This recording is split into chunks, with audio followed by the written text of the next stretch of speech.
From Carolla One Studios in Glendale, California, this is the Adam Carolla Show. Adam's guest today, Jim Belushi and Brad Williams.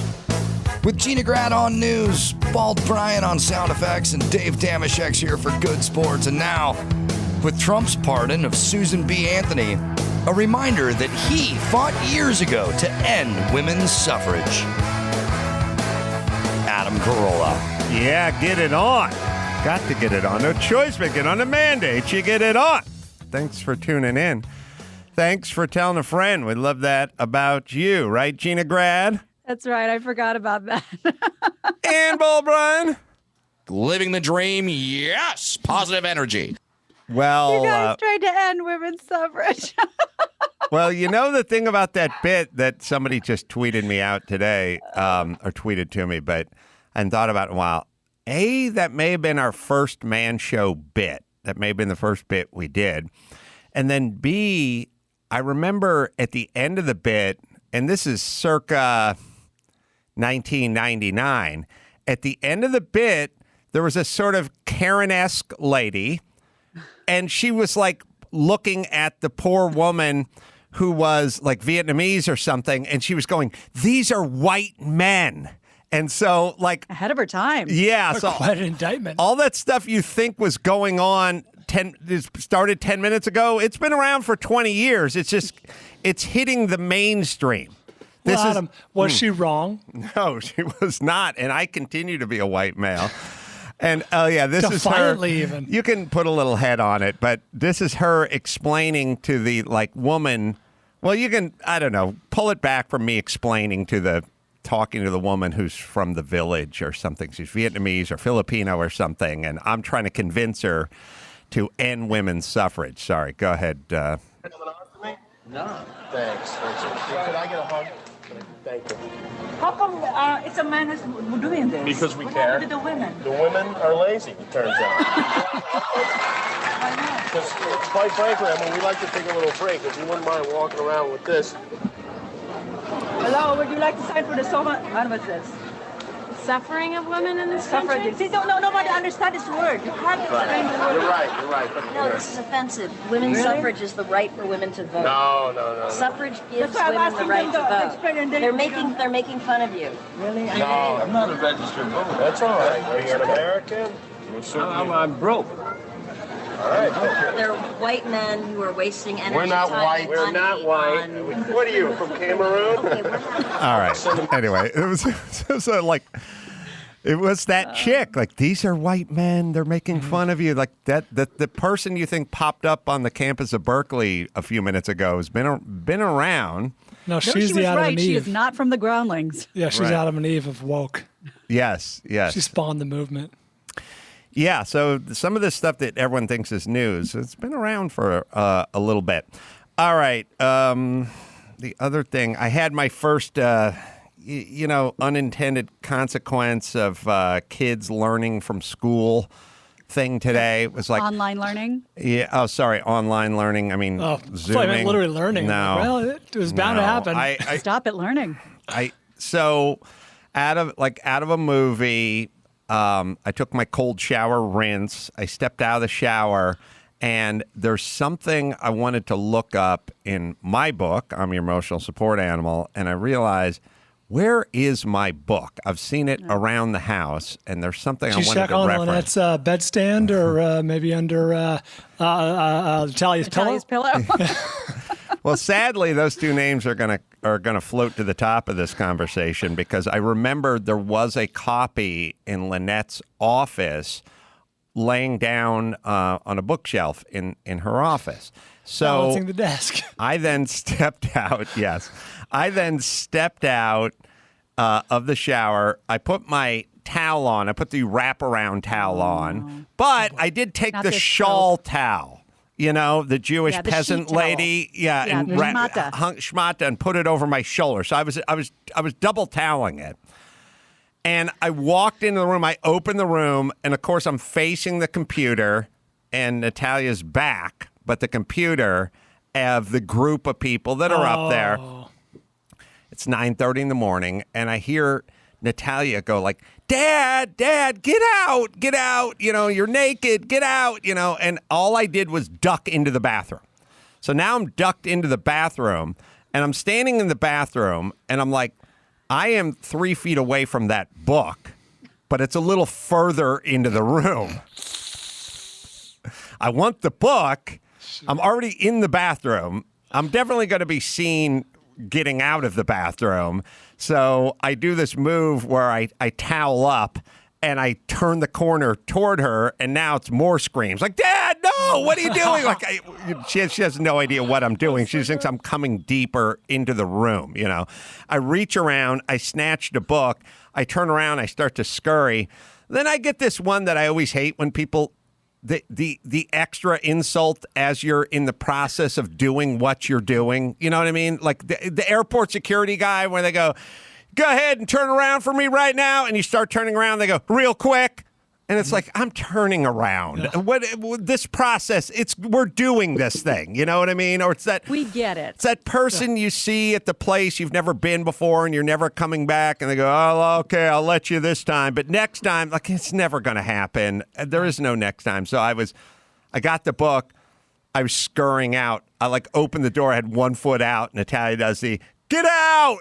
I was like, I'm out. I'm physically out. Thank you for that parting gift.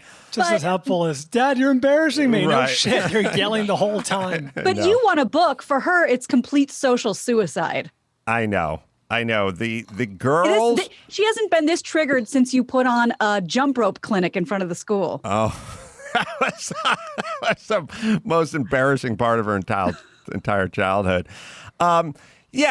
What happens is at age 14, boys don't care that much about appearances, and girls are turbocharged about Getting embarrassing and time. appearances and all this stuff. And so, if you're a 14-year-old girl and 3 of her friends come over and I go, how you girls doing? Dad! They're coming into my house. Am I not allowed to say hi or whatever? It's weird, but it's so weaponized when you're a young girl. As I'm sure you could probably imagine, I was a pretty good kid. I didn't really get in trouble, and I didn't have a fraught relationship really with my mom. But I did go through a phase like every girl, and everything was so humiliating and mortifying. I would do the one thing that I hope girls don't do anymore, but I'm sure Natalia had her moment. I'd be so embarrassed if my mom talked in front of my friends. I would go like this. Anyway. Yeah, I know. Please get that drop. Please get that drop. I know. It's excruciating when you talk in front of not Sonny, but Natalia, and then that I've labeled myself cool dad has exacerbated things even worse and made it much worse because I've now labeled myself cool dad because when I was a kid, that's all we had. We had uptight dad, angry dad, mean dad, and then dad who had a set of golf clubs and he was his own dad. That guy's got his own golf clubs. Max Truex, his dad has golf clubs. It was a big deal. He made it. The best we could hope for as kids is tuned out dad. Dad that didn't care was just not there. There was no such thing as cool dad. Cool dad was my version of cool dad in the 70s and the 80s. Was dad that would give 16-year-old chicks beers and invite them into the hot tub. That was the only version of cool dad there was. There wasn't my version of cool dad. Bookmark what you just said. Pretend it never happened. Let's go back 20 seconds. So our version of cool dad when we were preteens was the friend's dad who would let us go in the hot tub and give us all O'Douls when we were 11 and 12. Right. The near beer. Yes. So to your point. Criminal dad? No, it was non-alcoholic and we were in the hot tub. Yes, it was you getting used to the sort of bitter taste of beer so you could transition smoothly into some malt liquor in high school. Saying. Yeah, he what I meant by criminal dad priming was he was sure to have some other criminal activity going on or soon to come. Right. So cool dad in my world was this dad has a pickup truck and he doesn't mind you standing up in the bed while he drives.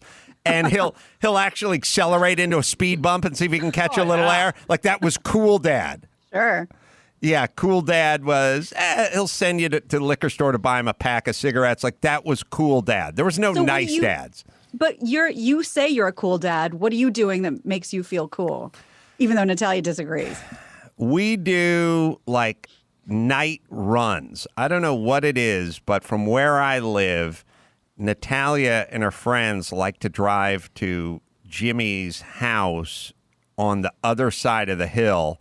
And you have to kind of go through Hollywood and drive past our old house. And we just take this windy drive from where we live down to the Sunset Strip and past Uncle Jimmy's Theater, and then end up going up by his house and then turn back around and do it. It's like a middle of the night, crank the tunes kind of move. And that's what gets me the mantle of cool dad.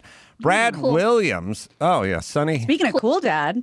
Cool. Yeah, Brad Williams is. Oh wait, I hit the wrong button. Is Brad? Do we have him potted up? Have you seen his baby? I can't take it. Hey, Brad. Gonna get him Unmute unmuted. yourself. Get the baby. Work this out. There we go. Can you hear me? Yeah, man. How you doing, cool dad? It says I'm unmuted. No, We see can you. hear Hi, you. we hear you. We got you. All right. How you doing? Wonderful. Are we on? Or are we? We're on. We're on. And you have a bottle of Mangria behind you. Oh yeah, I do. Nice, That cool was man. not there. That was not there just for product placement. Not at all. Brad, two things I'm interested in. One, you're going to do a drive-in comedy show, so I'm very interested in that. And the other is you built a pergola in your backyard. I'm equally as interested in that because it speaks to my two strengths. So let's talk about outdoor comedy show. Irvine coming up at the Improv. Is it at the Improv?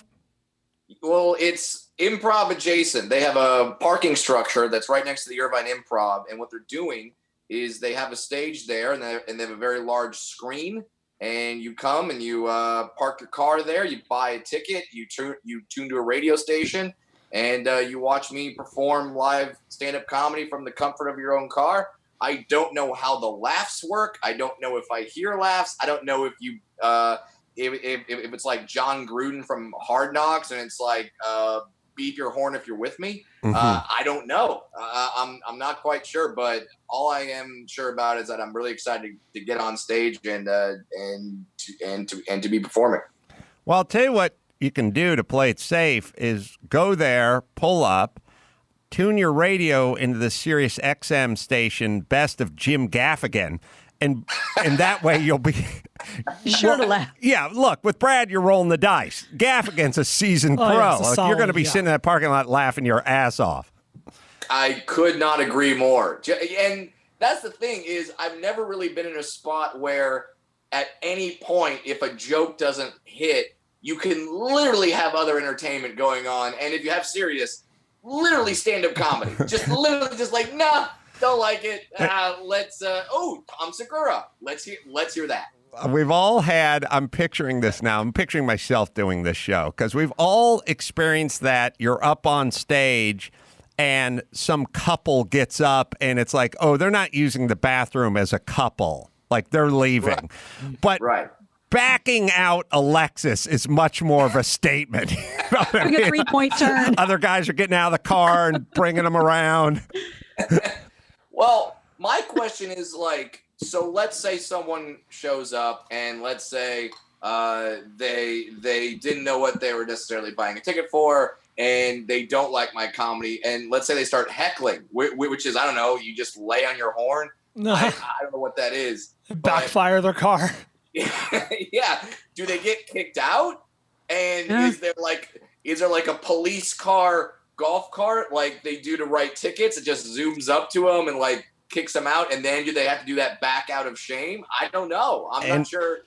And how do you know when you only have 2 minutes left when everybody's flashing their lights? And how does it work with the food and the drinks? Like, are they going to be bringing by food and then drinks? Now you're drinking in your car. There's maybe an open container that's part. Definitely illegal, yeah. Yeah. Well, not in this state for sure, but yeah. But also Pretty things sure- are fluid. Like everyone's just kind of bending things and rules around and stuff. But yeah, go ahead.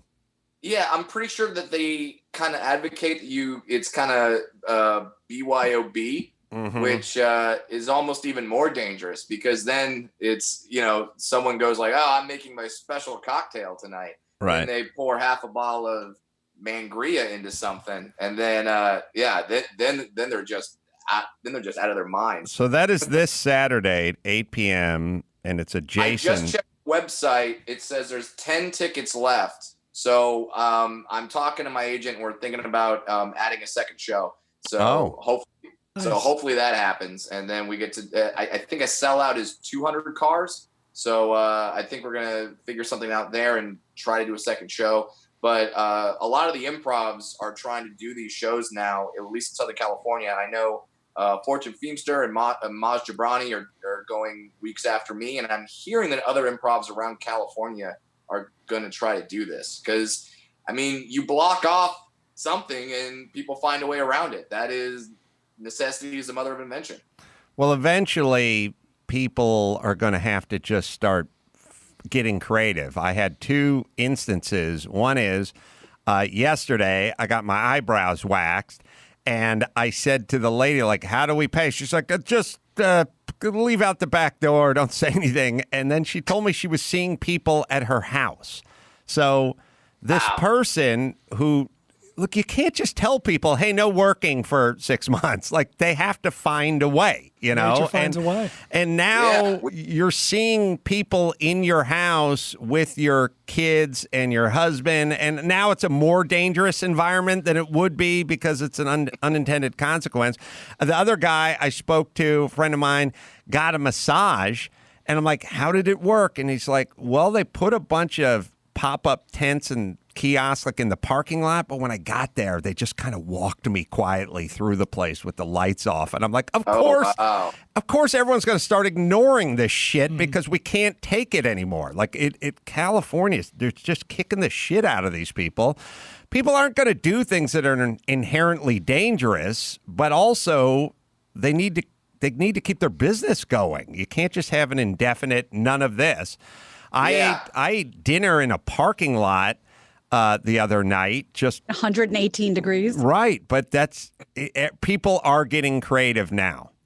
Yeah, and it's interesting that you and I have been able to travel to some other states and see how they're doing it in other places. I got back from I did shows in front of a live audience in Denver, Colorado 2 weeks ago, and there were full-fledged restaurants going out in the middle of parking lots, but everyone was kind of social distancing. Everyone was wearing masks and being kind of smart about it. And they can kind of get back to some degree of normalcy because there was this social contract of like, okay, this is a little weird, but we still want to have a night out. So this is how we're going to do it. But when you throw on all these rules, then it's just the Wild West and people are going to like figure out how to get around it. Well, people are going to do what they did with booze during Prohibition, and they're going to do what they've done with pot up until about 10 minutes ago, which is, look, we want to smoke pot, we want to drink booze, and you've said it's illegal, so we're going to figure out our own way to do it. It'll be a less safe version of the way we could do it, but we're going to do it anyway. Like, my entire adult life until 10 minutes ago, pot has been illegal. I knew 1,000 potheads, and everyone I knew who wanted to smoke pot figured out a way to smoke pot. That's the human condition. Yeah, and that's why and that's why I'm so torn with making dwarf tossing illegal. Because I don't want people to maybe if you make it legal, there's a crash pad, you can wear a helmet, something like that. It's regulated. Right. Yeah, but if you make it illegal, now we're just doing backyard dwarf tossing. Who knows if there's any safety precautions? I'm not sure. So I'm really torn about this issue. I'm the same thing with cockfighting. When I say cockfighting, I mean cocks fighting dwarfs. You sanction it. You make a sanctioning body. You legalize it. You expose it to sunshine, and we look after the cocks. We monitor the cocks. We have health care for the dwarfs, and then we do what they did with prostitution in Nevada. That's all. Yeah, that kind of stuff makes me really think because Dana White and the UFC has Fight Island where they're just sending guys out there to, I'm not sure where the island is, and they get tested and then they're able to fight. I don't know. I'm feeling kind of insulted that there's no dwarf weight class. I think I think they should have dwarf UFC on Fight Island. Just send out me, Wee Man, Peter Dinklage, the whole 9 yards. And then I don't know. It doesn't have to take place in the octagon. Maybe like a ball pit, something like that. Yeah, at a Chuck E. Cheese. Yeah, I'd like to be Dinklage's agent and make that phone call. Yeah. He's going to sign on. We have Brad's birthday cocktail party clip. This is our fun new bit where all the people who were born on the same date, not same date, but same month and same date in the month versus year of Brad's birthday is at the party. You got it, Dawson? The Adam Carolla Show presents Brad Williams' birthday cocktail party for January 13th. Let's see who's on the guest list. Orlando Bloom is here. So is Liam Hemsworth. Could it get any more dreamy? Patrick Dempsey's here. And the one responsible for killing his character on Grey's Anatomy, Shonda Rhimes. This should get interesting. And it will, because Rip Taylor just showed up. And Julia Louis-Dreyfus. Let's get back to the Adam Carolla Show. That's a star-laden event. Wow. Yeah. I didn't know that people of color were not allowed to be born on January 13th. I didn't know. Well, Shonda Rhimes. You got Shonda Rhimes. Oh, Shonda Rhimes. You're right. I'm wrong. I'm completely wrong. But yes, the Queen Network. That is quite the cocktail party. I would probably just talk Julia Louis-Dreyfus's head off the whole time. That's a great cocktail party. Jason is on the blower. Wanted to talk about Huck Finn, I think. Hey, Jason, 32, Georgia. Adam, Gina, Bald, Brad, how you guys doing? Good. Hey. Yeah, I wanted to, since you guys were telling stories or talking about things recently that could probably never happen in a classroom today, I wanted to tell a story about something that happened to me when I was a junior in high school about 15 years ago. Let me guess. You had to quote the main character? I'm sorry? You had to quote the main character talking to his new friend? Well, I had to. My teacher put us in groups, and we had to read from the book, like whether it was a paragraph or quote or actual speech in there. But either way, we had to read it in the style of the person speaking. And I was in a group with a big black dude who could probably break me in half, and actually had wanted to kick my ass like recently before that. And I had to read the part of Jim, and she made us speak in the style of the person speaking. So I had to read like a slave, and I was super uncomfortable doing it. Yeah. I didn't hear you guys. No, I agree. I mean, I guess we're not going to have any of those days anymore at school, right? I couldn't believe it even happened 15 years ago. Yeah, I know. You're young. You're 32. Well, it's funny. This stuff doesn't seem to work really incrementally. It's like a dam. It like builds up pressure and then it bursts. It doesn't just overflow slowly and sort of consistently, you know.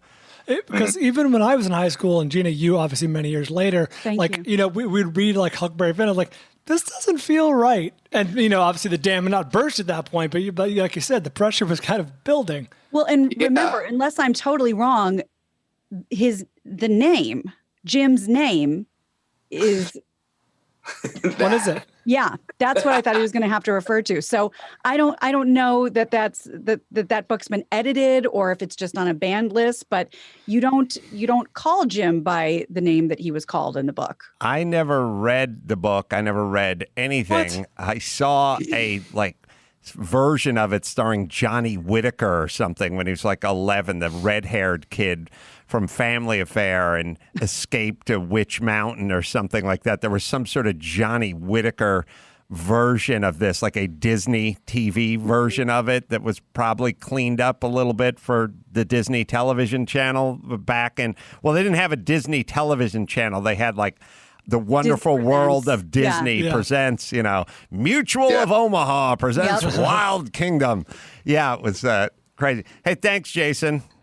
Appreciate the Hey, awkwardness. thanks, guys. Yeah. Well, if you're more into the musical version, there's a beautiful Broadway musical about Huck Finn called Big River that I would recommend. Yeah. Jason telling that story made I totally forgot that this happened to me, but kind of similarly, my class read Oliver Twist, and the character of Fagin in Oliver Twist isn't referred to as Fagin in the book; it's referred to as the Jew. Oh, really? Oh, Yeah. So the whole time we're just like, go steal me some money, said the Jew. And you're just saying that in front of a class. And we had a few Jewish kids that I think they were very uncomfortable because we kept kind of looking at them like, I would hate it if like we were reading Lord of the Rings and someone said, "Get my battle axe," said the dwarf. I'd be kind of weird out. Like Merchant of Venice, Shylock, the villain Jew.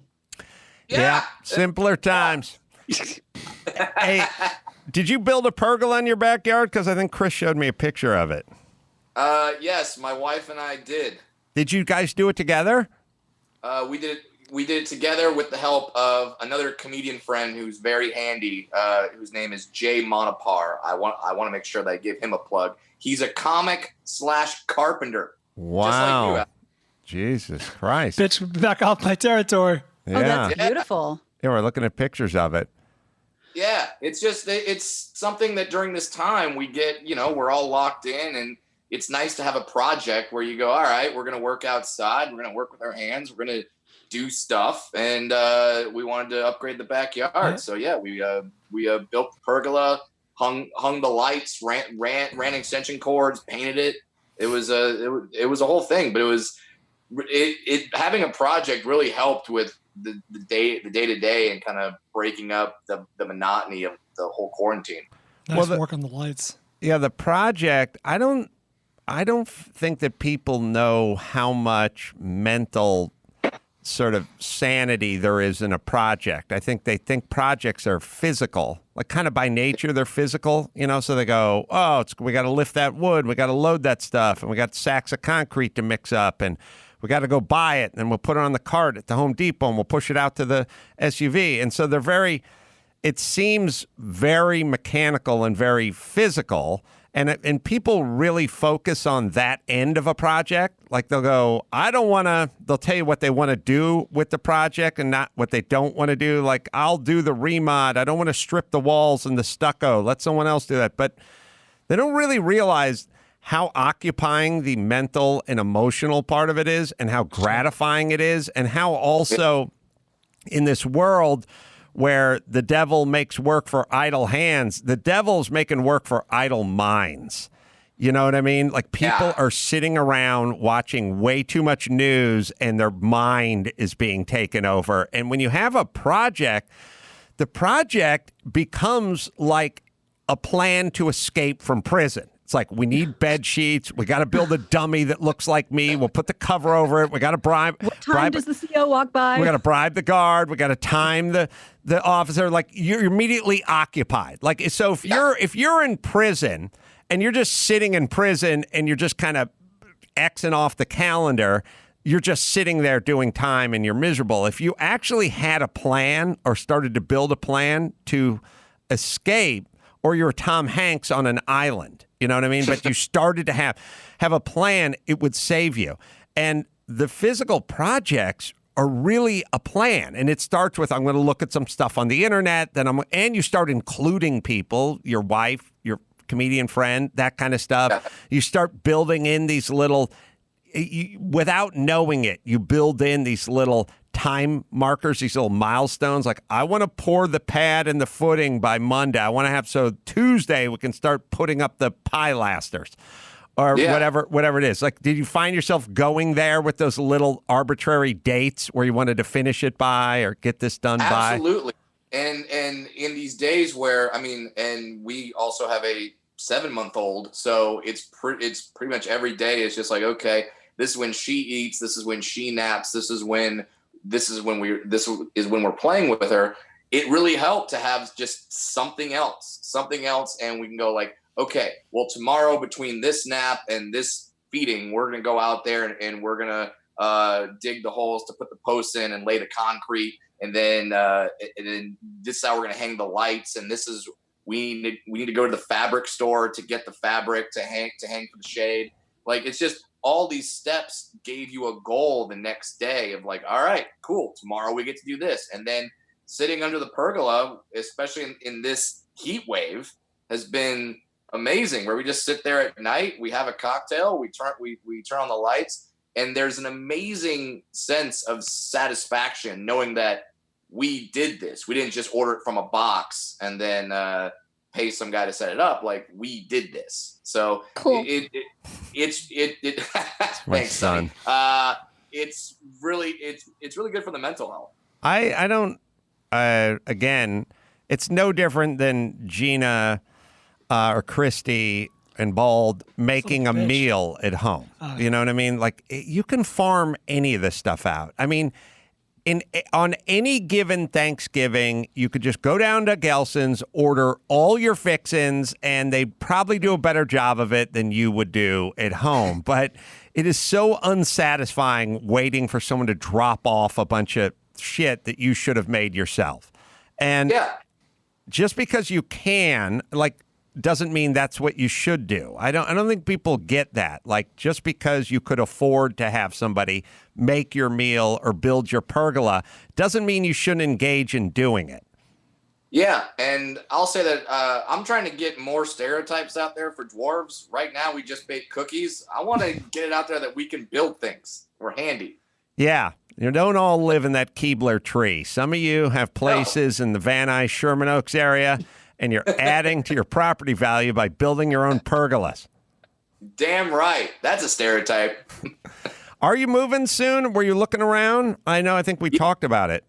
Yeah, we are. Not now, after the pergola. Well, with the baby, we have to think about school districts, and the school district where I currently live in, let's just say sucks, is really bad. So that's why I was able to afford this house. So yes, within 4 or 5 years, we have to we have to move, or else she's not going to get a good education. And I'm not going to lie, we're looking around California, but we're also looking out of California, because man, when you find out the tax rates in states like Colorado and Texas and Nevada, it's tempting. It's very tempting. Had a funny conversation with my neighbors, had a little, I don't know, neighbor block party I was telling these guys about yesterday. And they're all sitting around, and everyone in my neighborhood, the guys are like lawyers and the women are doctors, and everyone's like super professional except for us. And and all their kids are all heading off to Stanford and Yale and shit. And at some point, they said they looked at Sonny and they go like, what about you? Because everyone's talking about where they're going to go to college, or the kids that were in college. And he goes, I'm thinking about going to Colorado. And they're like, oh, okay, be a golden buffalo or whatever it is. And I like chimed in. I'm like, no, he's going to Colorado. There's no school. He's going to work at a fucking car wash in Colorado. But he's going. He's answering like he's going to school somewhere. He's not. He's going there. Yeah. Pete's got a quick question up on line 1, or a comment. Pete, 47, Washington. Yeah, Adam, Paul, Gina, nice to talk to you guys. And Brad, yes. And Brad, I was going to say, belated congrats, Brad, on the birth of your daughter. The pictures you post on Instagram are adorable. It's ridiculous. She is so gorgeous and has so much hair. Asian dwarf baby. It's that we found the perfect combo. We found the secret sauce. #ADB. It's great. Yeah. Nice. Oh, Adam, listen, I don't know if this is coachable, but can she be a lesbian as well? Because with that combination, she will get into any college she wants and be hired by any Fortune 500 company. She'll be vice president before long. Yeah. Check all the boxes. That is what we tried to do. We just tried to create the ultimate kid that would go on the brochure of any college. You get Asian dwarf lesbian.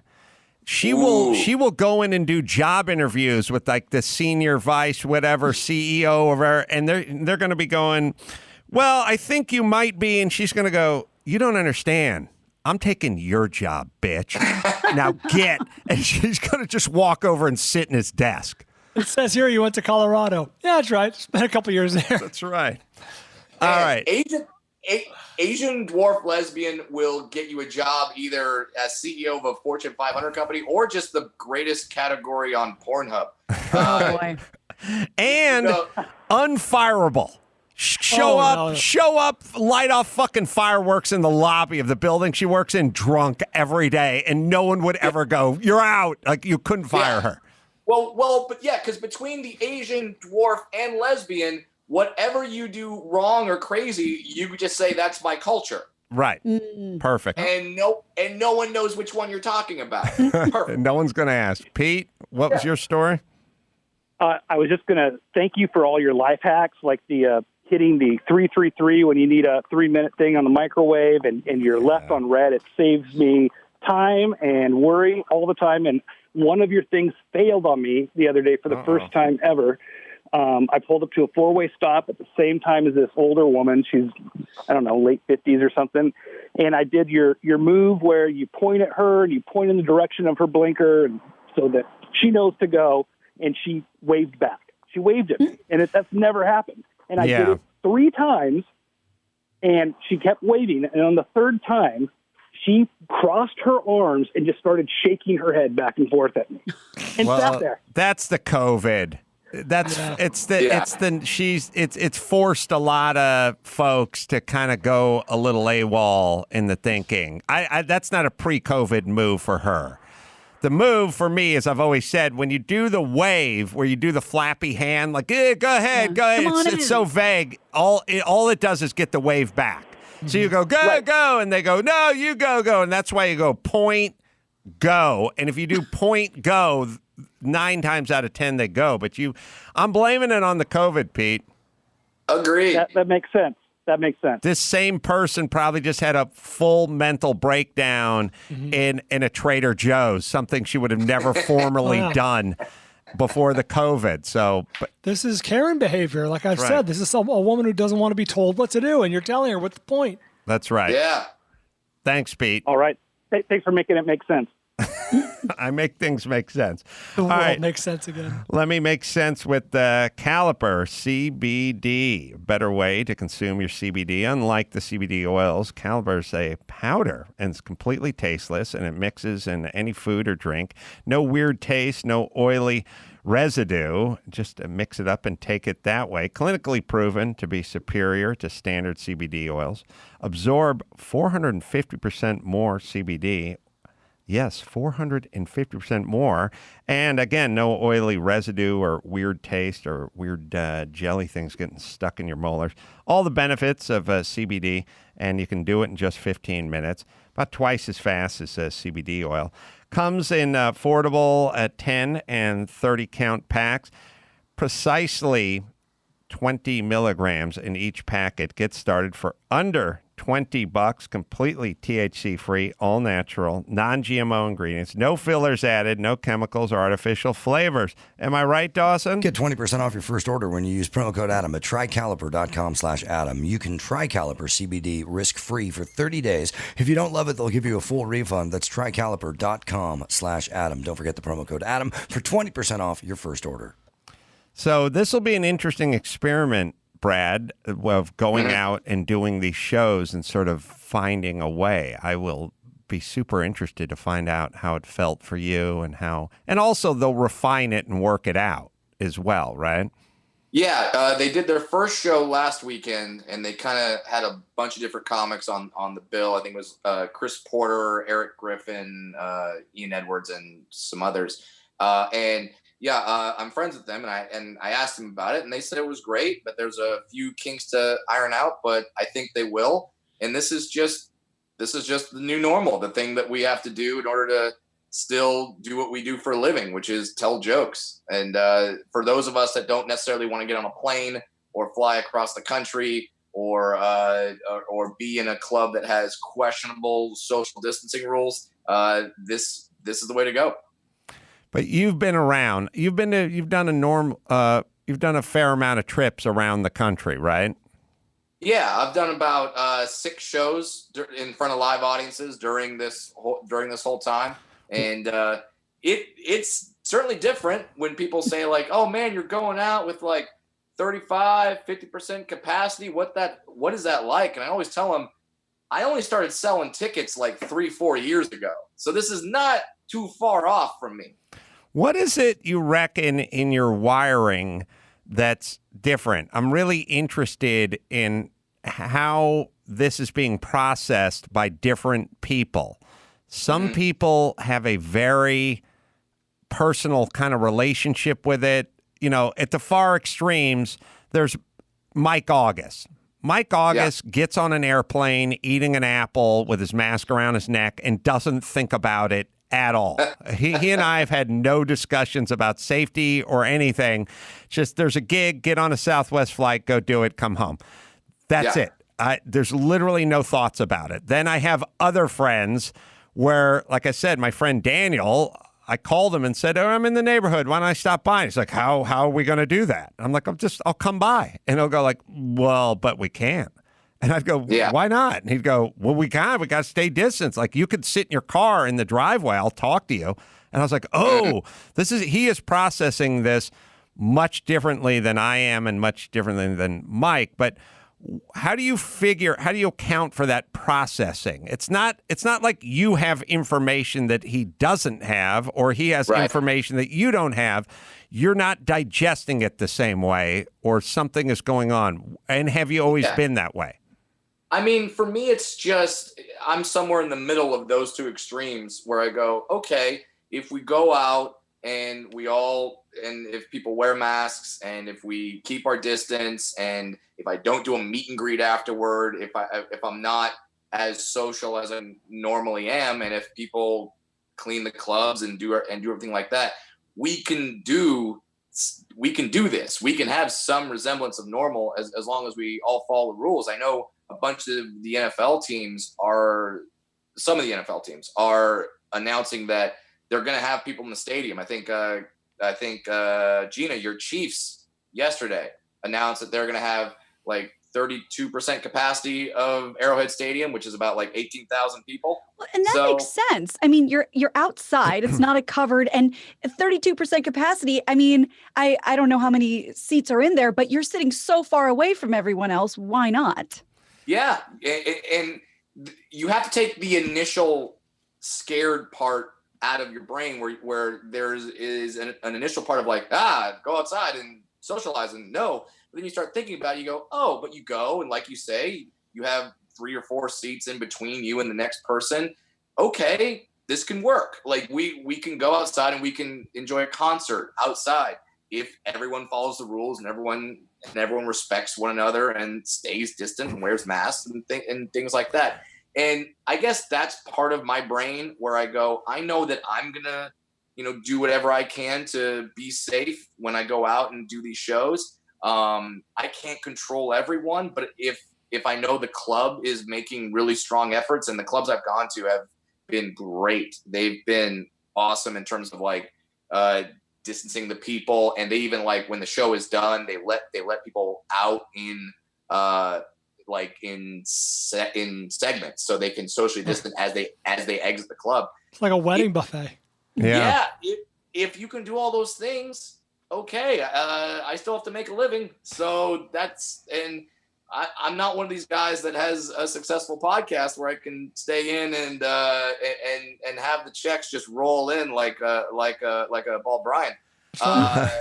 Well, so I get it. Where this is what I have to do. So I'm gonna go out. I'm gonna be safe. I'm gonna do my best to follow all the protocols and be logical.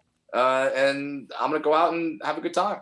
I'll give you a simpler answer to this whole thing, which is I was watching CNN yesterday, And CNN yesterday featured a story where a woman, a 65, 70-year-old woman, she followed every rule. She did everything they said to do with all the hand washing, all the mask wearing and everything. Dead, killed by COVID.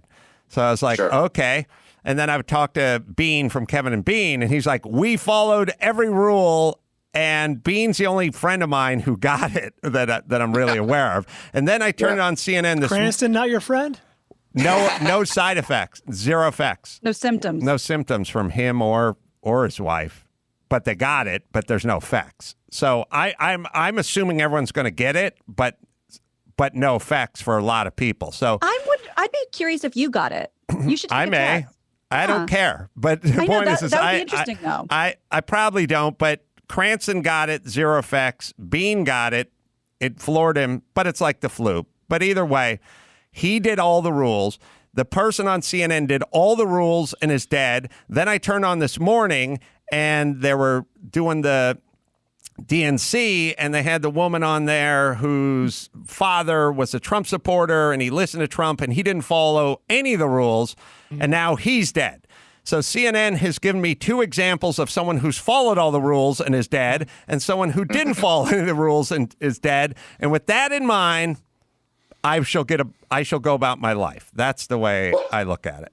Yeah, and it's sort of like you could follow all the rules and be the best driver in the world, and unfortunately, there could be a circumstance where someone runs a red light, they've been drinking, and they smash into you and gone.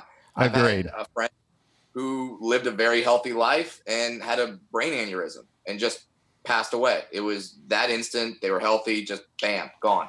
So yes, there's a way to do this that you can still live your life and still be considerate of others and still follow rules and kind of like a nice midway point.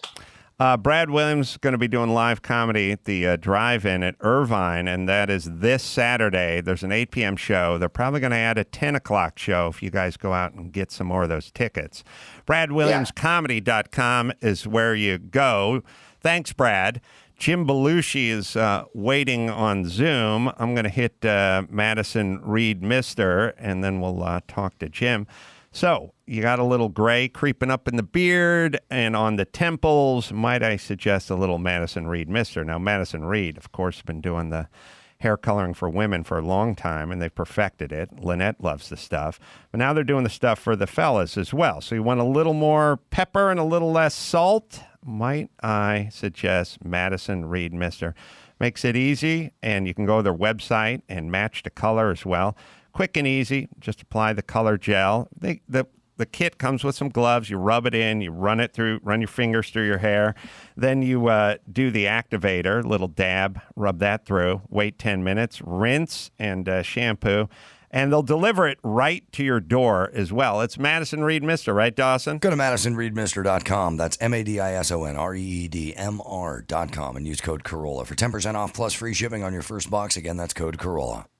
All right, we'll take a quick break. We'll come back with Jim Belushi right after this.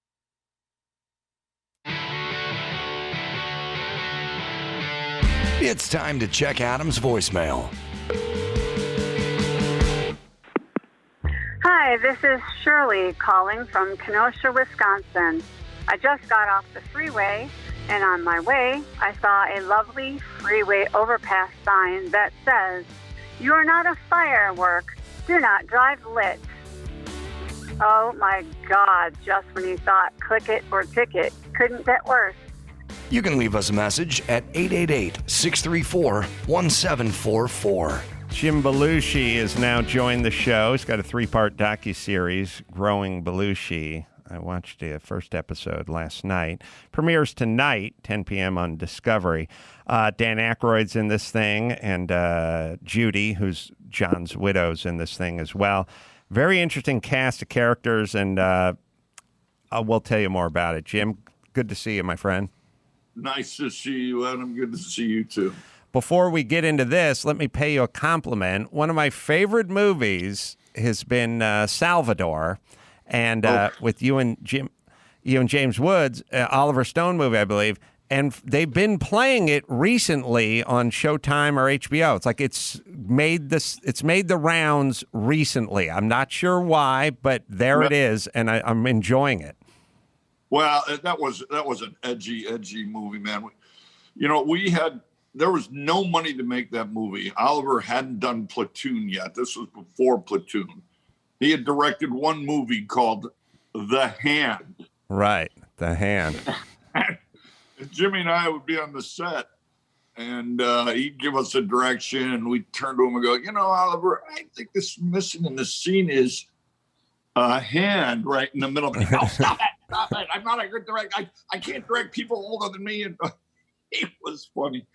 But we had no money in that movie. We had no makeup, no trailers. We just had a chair. Oliver gave up his $25,000 salary for the horses in the big battle scene. Mm-hmm. I mean, it was down and dirty filmmaking, and it was a beautiful piece. Oliver did a beautiful job at that movie. It looked like it was what it was. I don't know where you filmed that, but I mean, it had a lot of comedy in it, like when you went to go get your dog out of the pound and they euthanized it. That was a super funny scene. But you and Woods were really good together. I was on Saturday Night Live at the time, and I did this thing called the White Guys Rap. And Oliver saw that and wanted me for the movie. I went, I don't know how you did a white guy rap and cast me in Salvador. But he wanted humor. Actually, there was a lot of humor that got cut out because it's just really hard to place it in that kind of story. So I was kind of the guy that was helping with some relief. Yeah, it was Oliver Stone and James Woods before they went insane. So it was like, I don't. What was Oliver Stone and James Woods like? Mid sanity. First of all, Jimmy's always been insane. Oh, has he? He never changed. He's the same.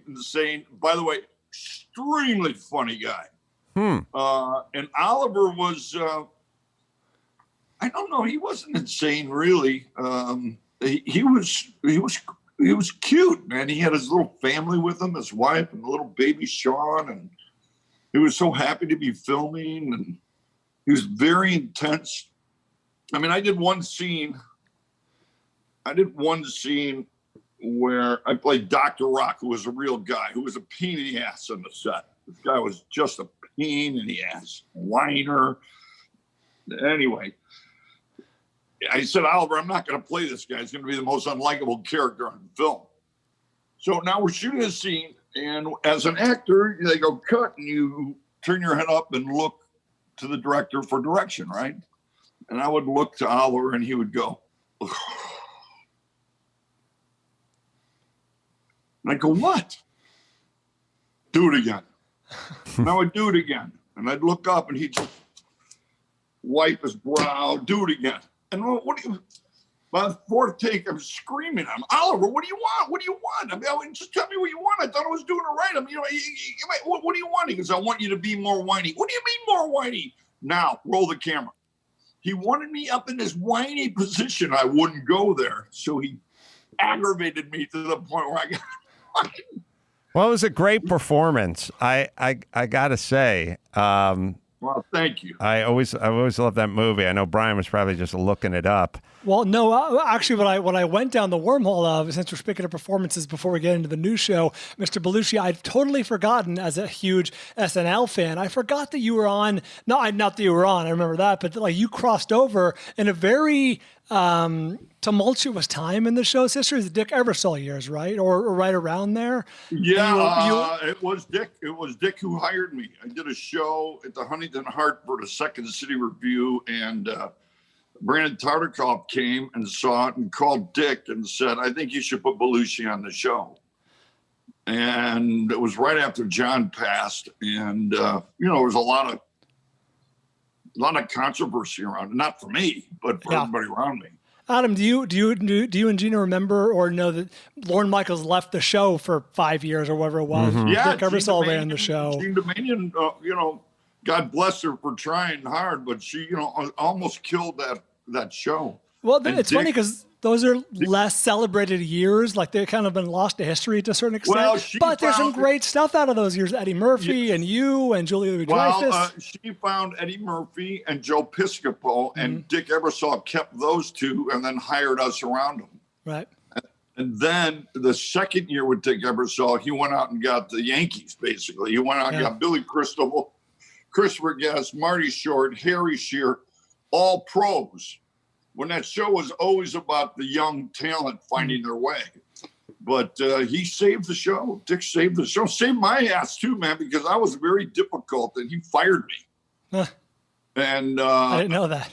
Oh, yeah, he fired me. And I came back basically on my knees and said, I'm sorry. And he put me on probation. And he put his arm around me and cared for me and taught me, and I had the best year on Saturday Night Live because of Dick. I know a lot of people don't like him, but I'm a big fan of his. Dick was saving the show and saved me. Dick had the sports background, right? He was this sports guy. Why were you so difficult? I was immature, I was young, I was emotional, I was crazy, I was drinking, I was Saturday Night Live was, from being on stage, all of a sudden you're in front of 20 million people live. It's very competitive to get scenes on. It's competitive to get writers to write stuff for you. And they'd only write for the host and they'd write for Billy. But it just was a fight. It was a fight to get on the show. It was a fight to get your scenes in that first half hour because that show never fought ratings from competition. It only fought sleep. So they'd load that first half hour and then they'd put all the commercials in the back. They had 9 commercials. So they'd probably only put 2 or 3 commercials the first half hour, then load them up in the next hour. So it was very competitive. It was very hard. I'm very direct and I was immature. And so I was a little emotional. I threw a fire extinguisher at Dick Ebersol once. I don't know. How old were you? I had to be 27 maybe. The speaking of SNL, so the strain of pot that we're growing and Jim's growing in this series is a Captain Jack who was the dealer for SNL back in the day, who's still around and now helping you sort of scientifically. That guy's story I found very interesting, and it's come full circle. So why don't you tell my listeners a little bit about Captain Jack? Well, Captain Jack, he gets the name Captain because he was a tuna fisherman, right? He catch big tuna off the shores of New England here, out way out. He was always an agriculturist, a forestry major in college in the 60s, and he always grew. And he always had a nose for it. And he heard that there was some cannabis in Afghanistan that was like LSD. Mm-hmm. So he got himself to the mountains, the Kush Mountains. There's a village called Mashar al-Sharif. I can't quite pronounce it. It was known for its hashish for hundreds of years because it's right along the Silk Road. So he endeared himself with the elders and he worked really hard in the fields. And the second summer he went, they gifted him the seeds. And he came back, those seeds, and he's been growing them from seed to flower ever since. So that was a very unique land race strain, not a hybrid. And it has an incredible amount of terpenes in it.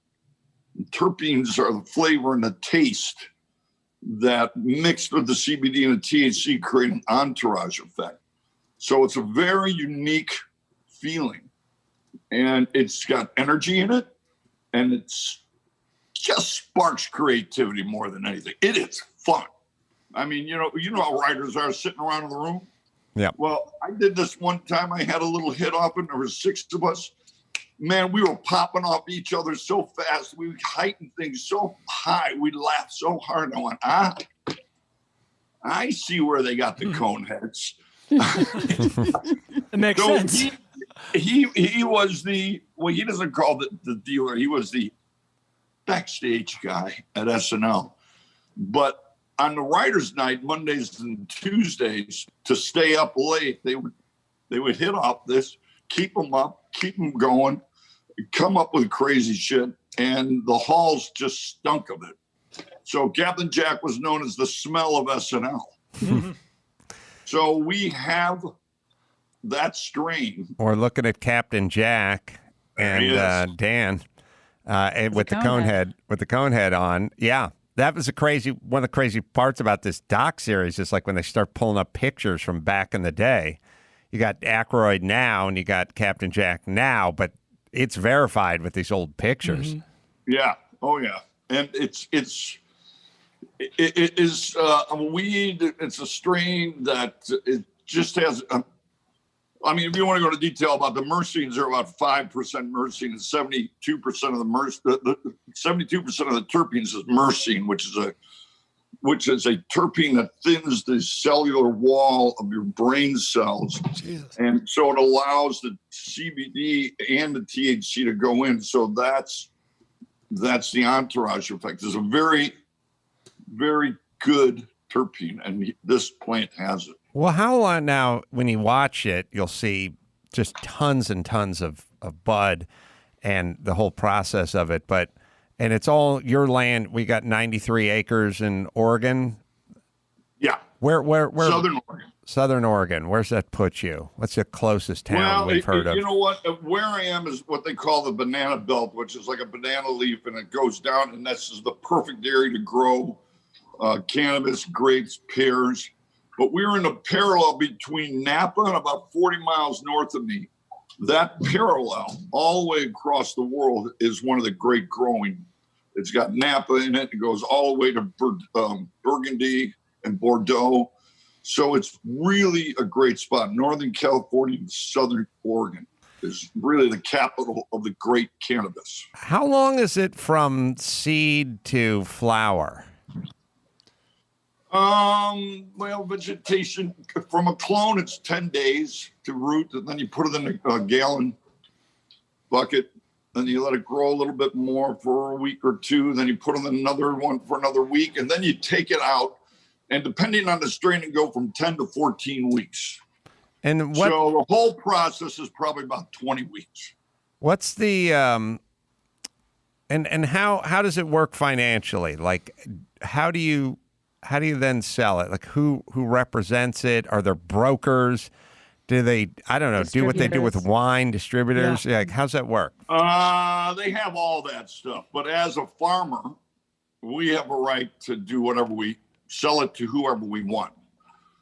So individually, I only have about 40 to 50 dispensaries in the state of Oregon, which has 500.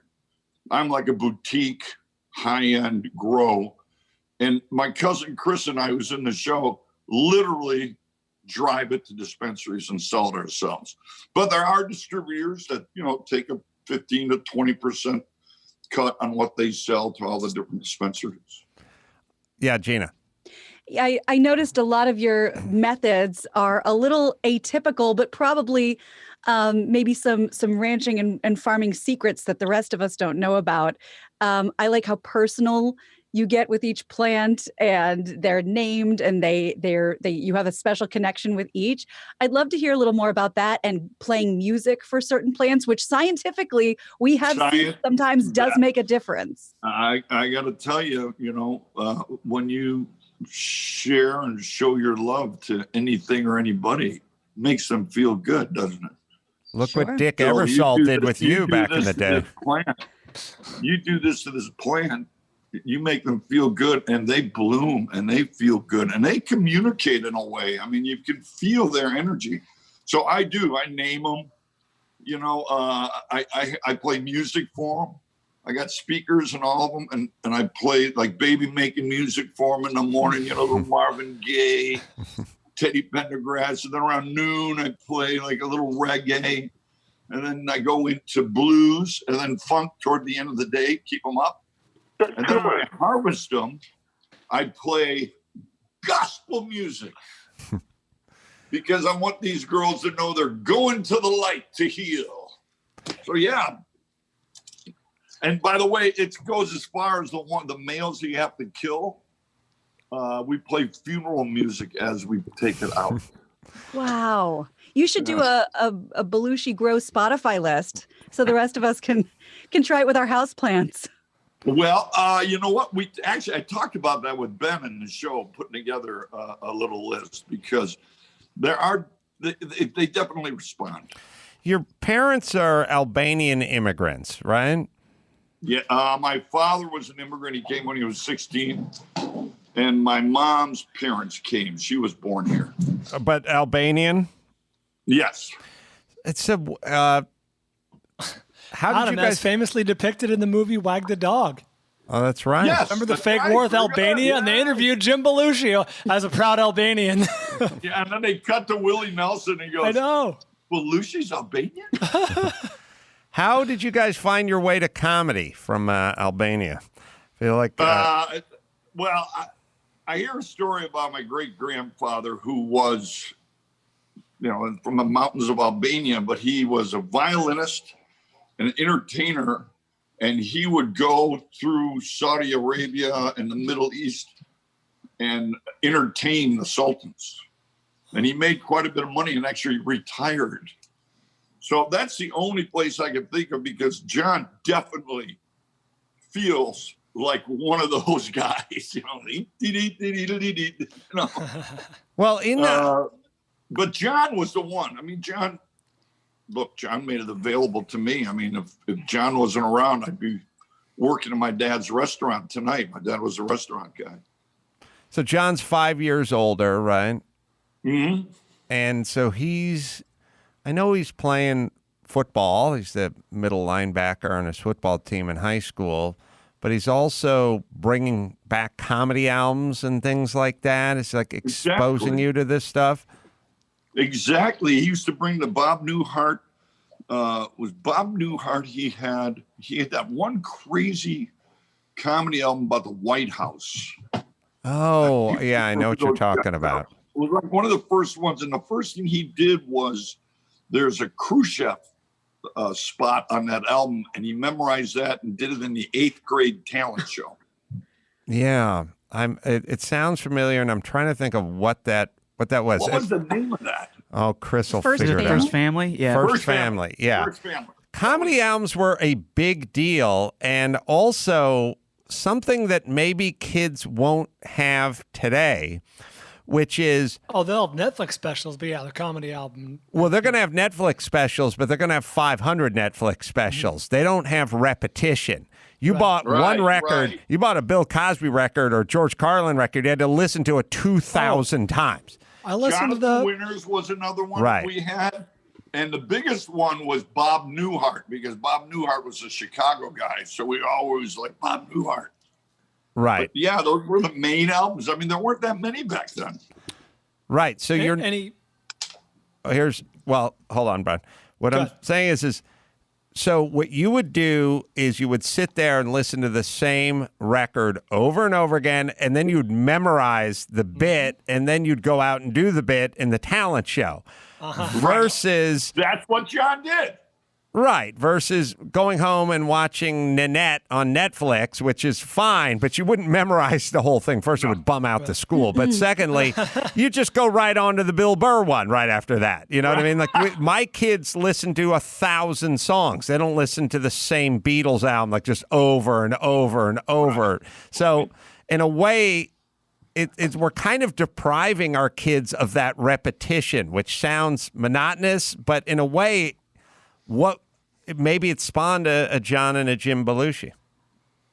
Yeah, I mean, that album, that First Family album, he did Khrushchev. He got those laughs. He got hooked to those laughs.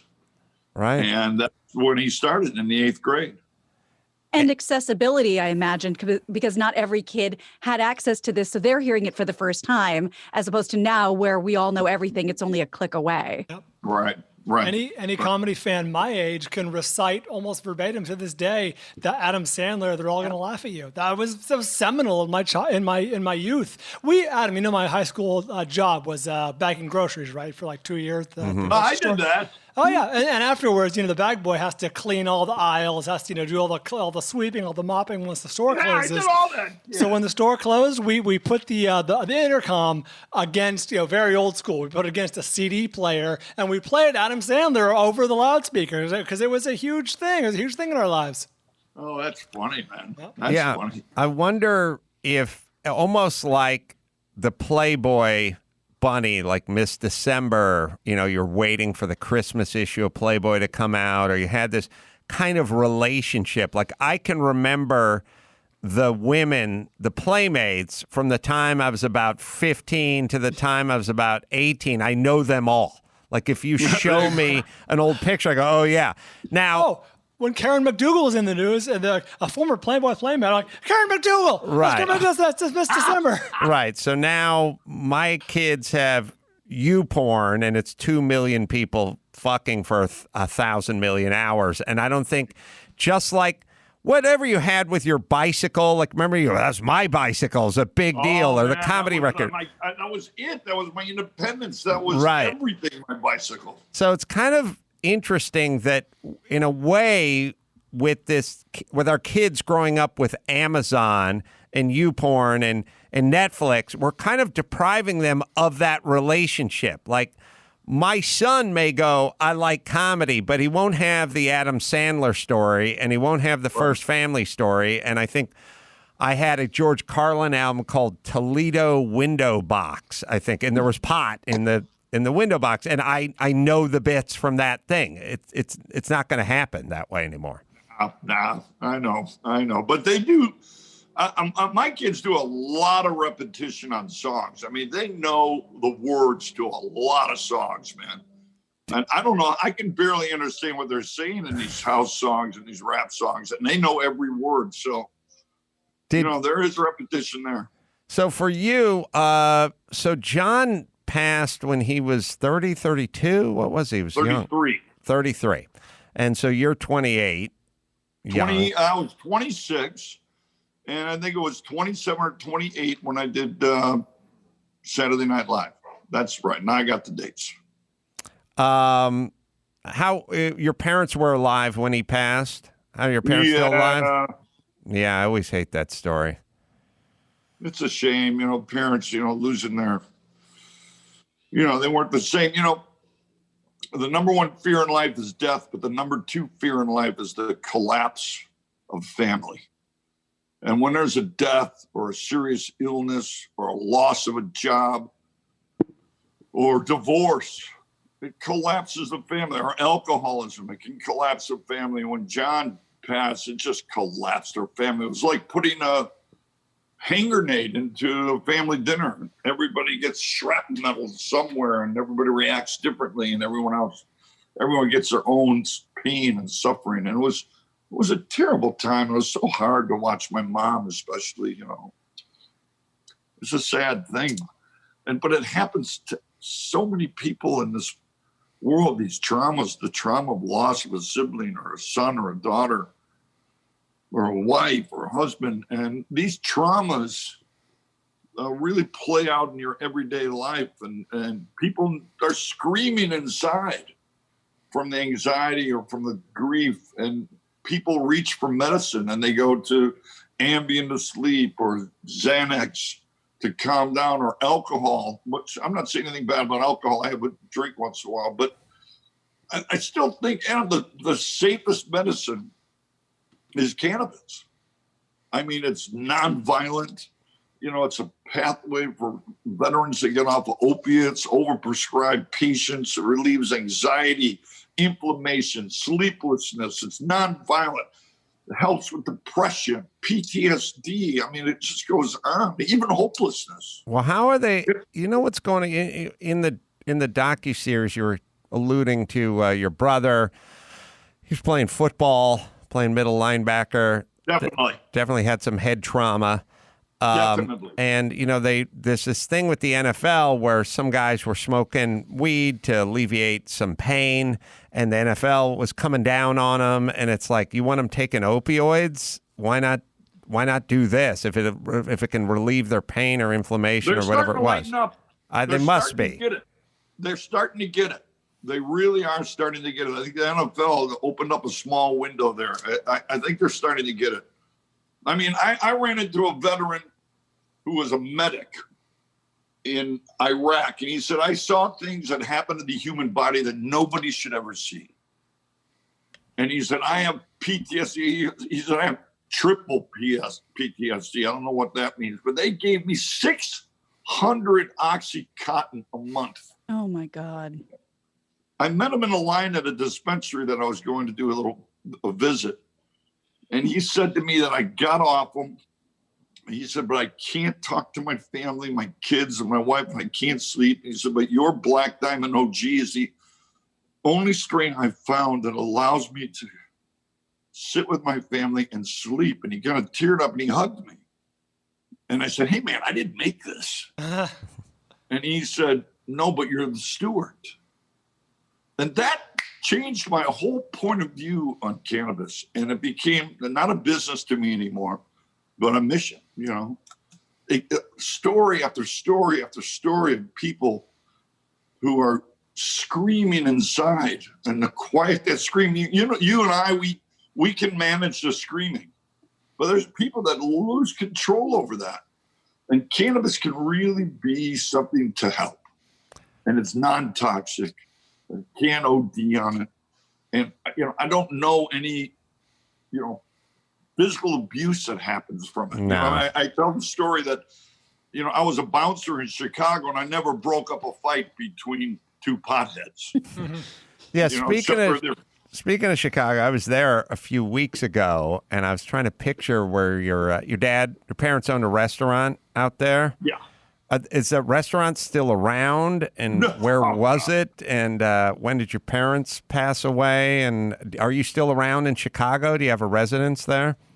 No. I live in Los Angeles and, of course, Southern Oregon and the farm. But my father lost his business in 1969. The mob wanted his restaurant. And by the way, this is in the second episode. They basically threatened my dad's family. Why'd they want his restaurant? Well, one is that he wouldn't take anything from them. He wouldn't take their linen, their cigarette machines, how they managed their money. And somebody else wanted it. They just back then, if you call the police and say that they were serving a minor in a restaurant, they'd take your liquor license away until you proved it wasn't. Right. So they did that 3 times, and my dad lost all his customers. And then they threatened him, and he just got out. And talk about trauma, PTSD. This poor guy sat in the backyard in his shorts smoking Chesterfields for 3 years. And those traumas pass on to John, to me.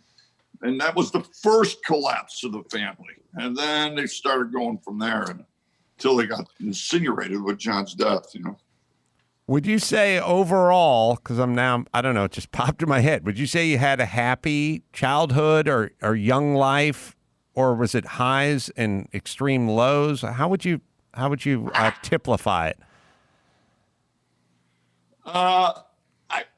I don't know. I was just a kid, man. I was a kid. I was a middle child. John was the hero, and my little brother, and I was just looking for myself. I don't know. I got arrested a lot. I was a juvenile delinquent. I was on probation from the ages of 13 to 18. What were you doing? I got busted for smoking pot like 3 times, stealing my parents' car, which is considered a felony, right?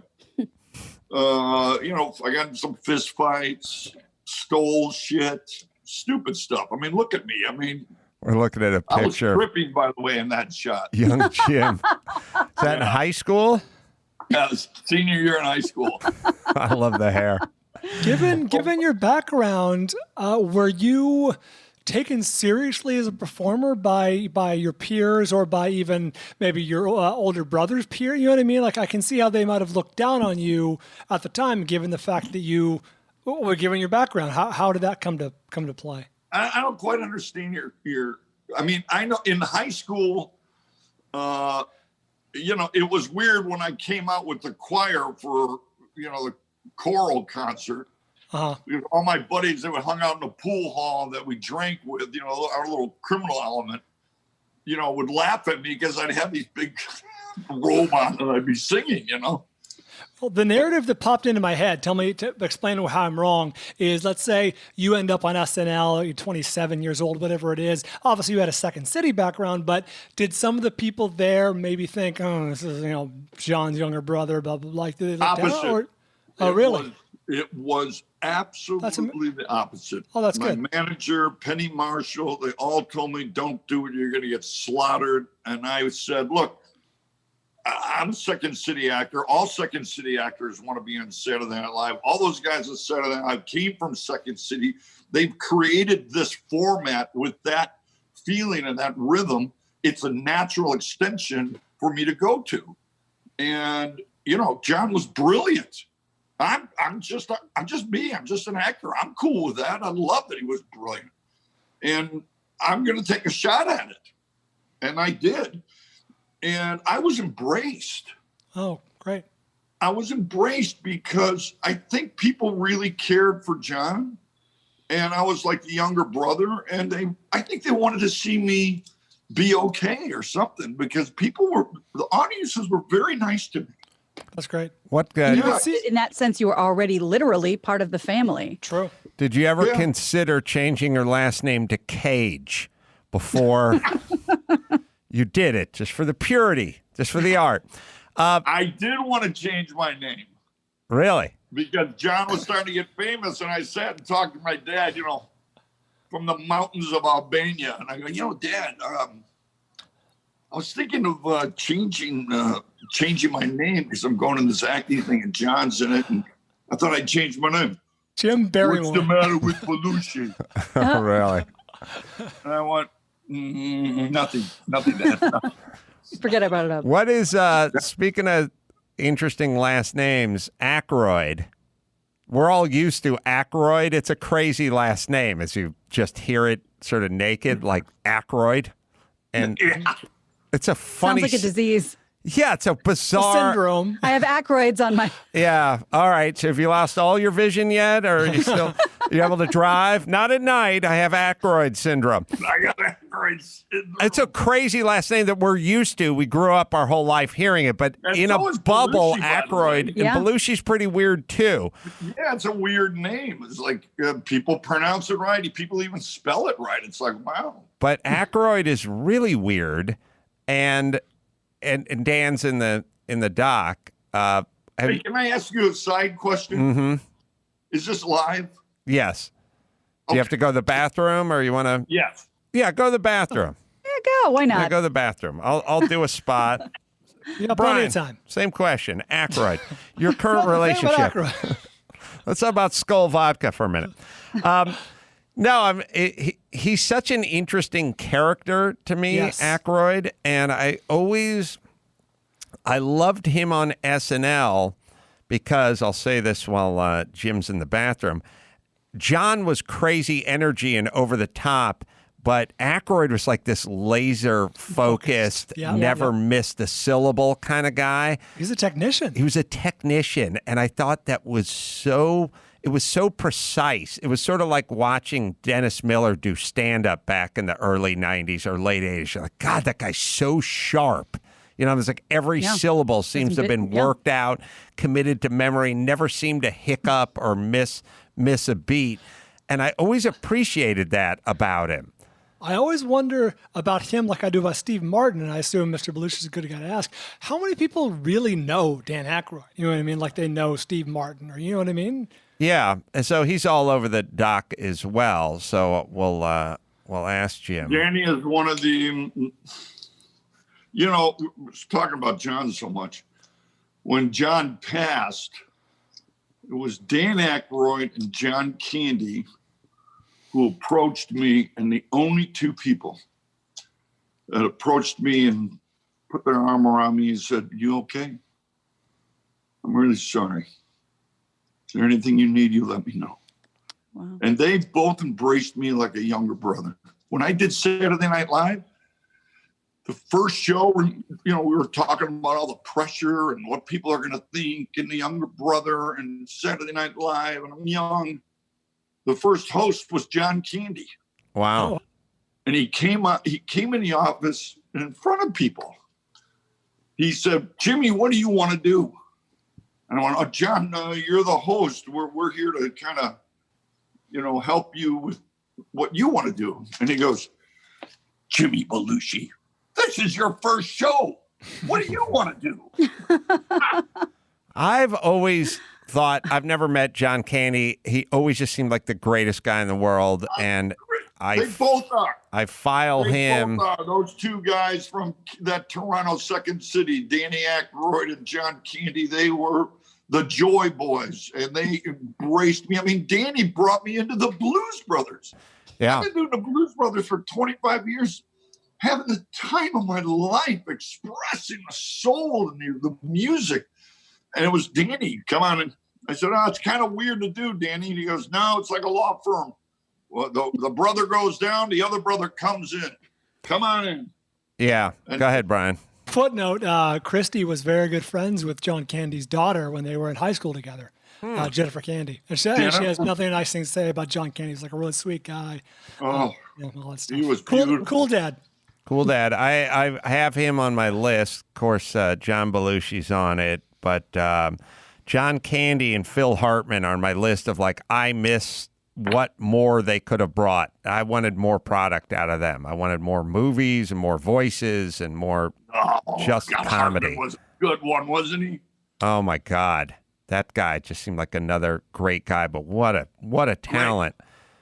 And what a sort of quiet talent, what amazing ability without ever being that sort of big Sam Kinison type, out front, but just quietly just cranking out the funny. Oh God, was he something, man? Yeah. Yeah, we're missing some great ones. I agree, but they laid their stuff down. It was captured. We're talking about them now. Mm-hmm. It's there. Yeah. Now we're at a point where you can just pick up your phone, punch in some of these guys' names, punch a subject in, and watch that bit again. I don't know. Is anyone really gone these days? No. Yeah, as long as the best of Lionel Hutz is still around. Oh, my we God. Got something. Don't forget Troy McClure. Look at him. He's wearing a belt. I mean, the Listen line. from such videos as "Smoke Yourself Thin" and "Get Confident, Stupid."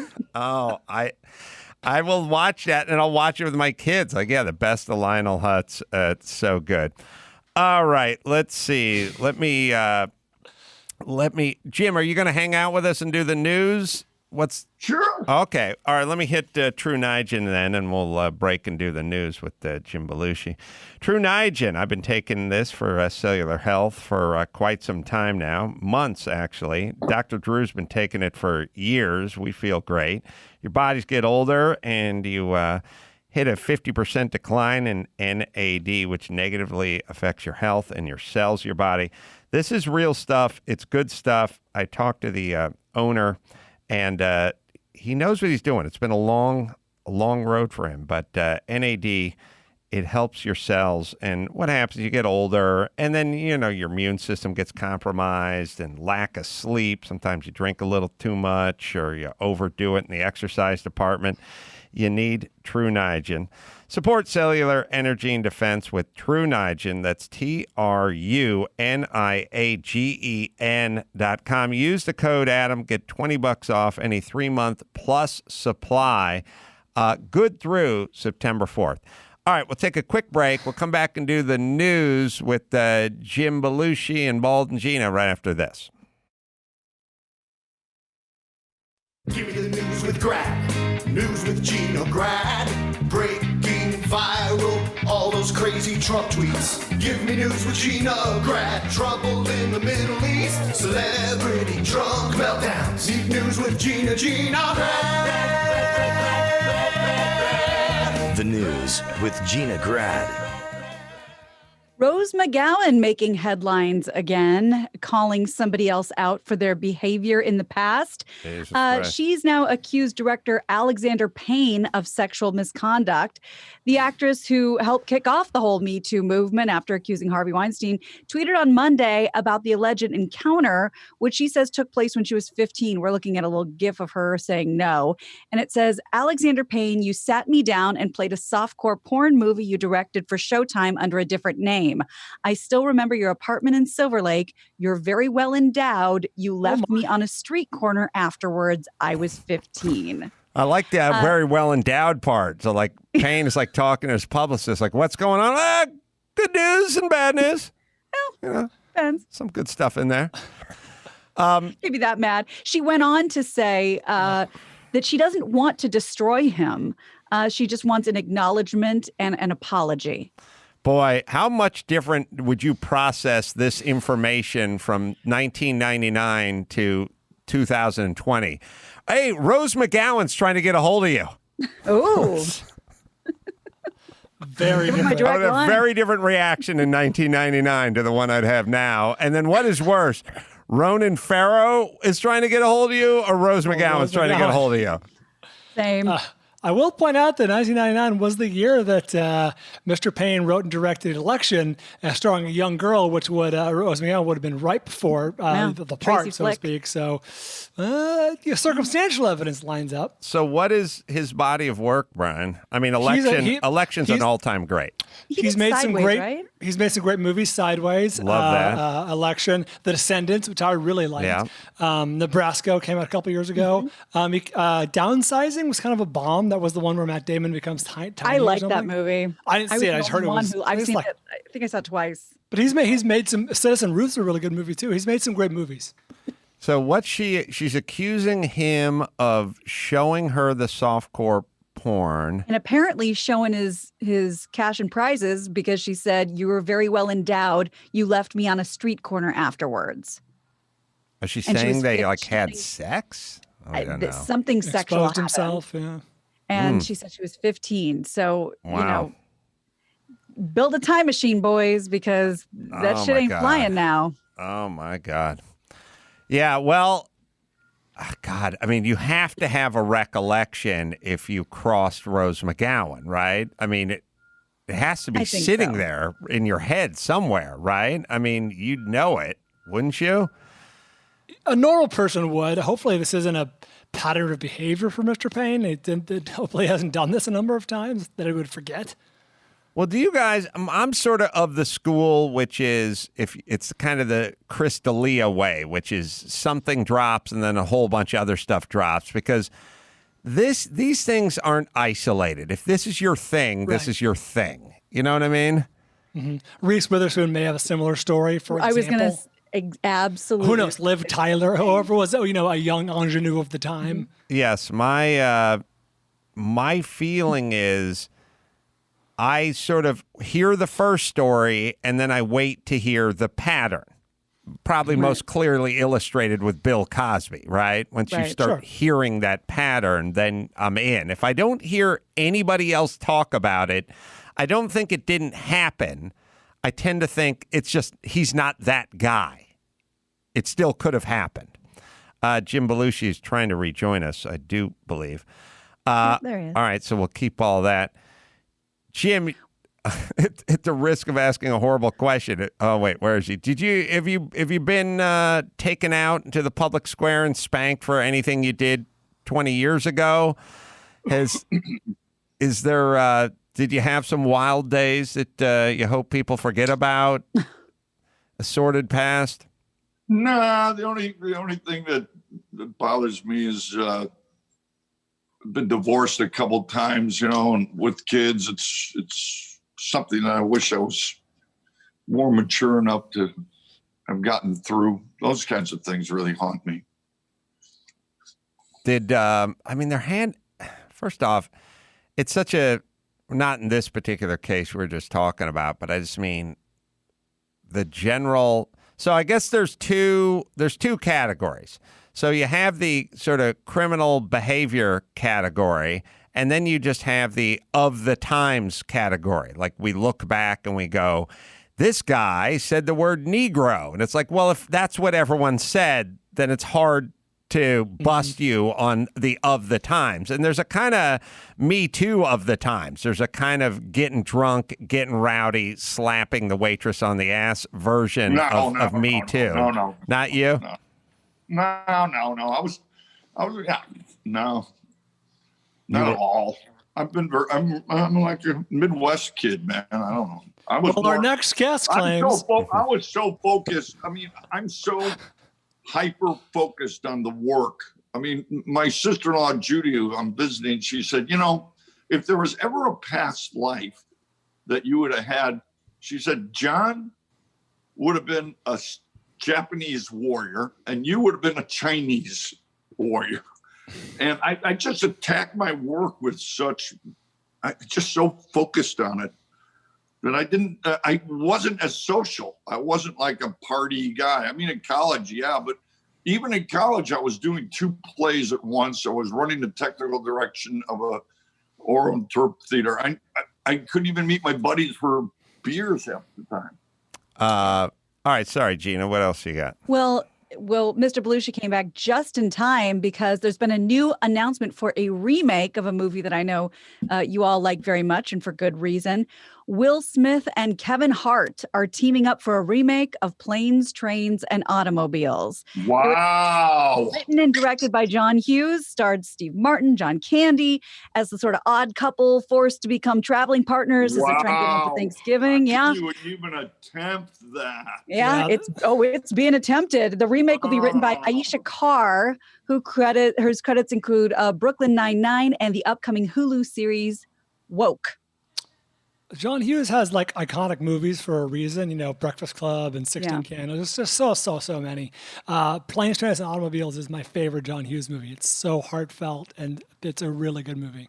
Yes. Johnny Candy made that movie. I mean, absolutely. And Steve, they had a.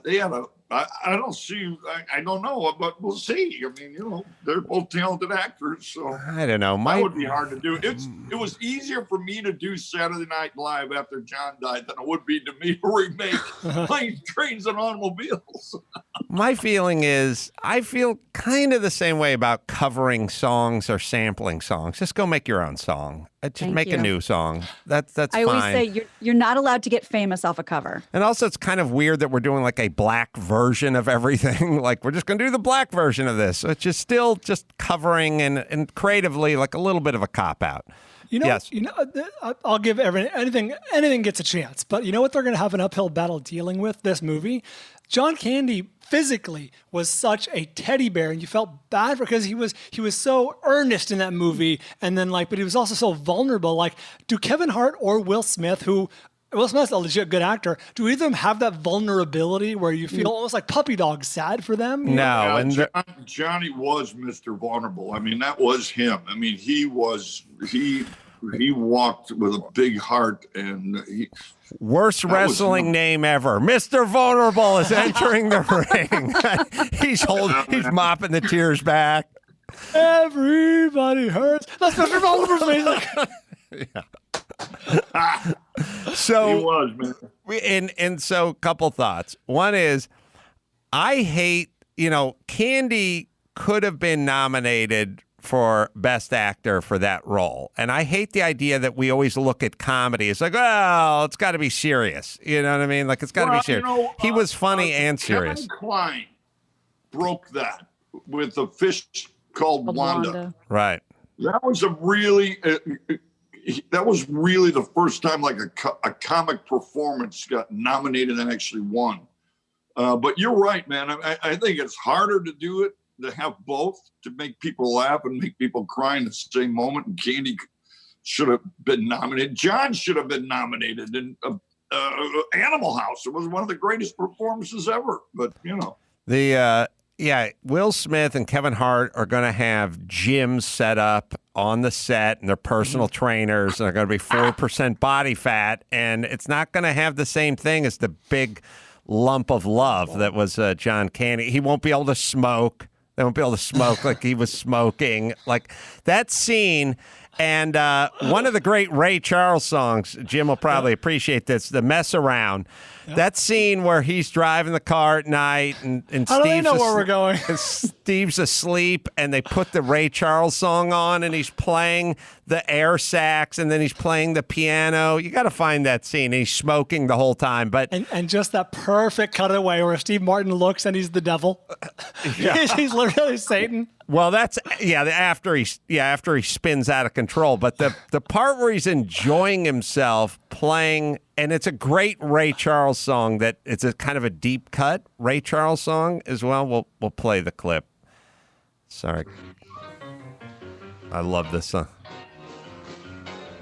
So you got to be fat and you got to be smoking. Steve Martin's sleeping. It's getting squirrely. You got to be fat and smoking during this scene. It's not going to work with a chiseled Will Smith who's chewing Nicorette. He starts playing the sax. This will be the Kevin Hart part, right. But you're right.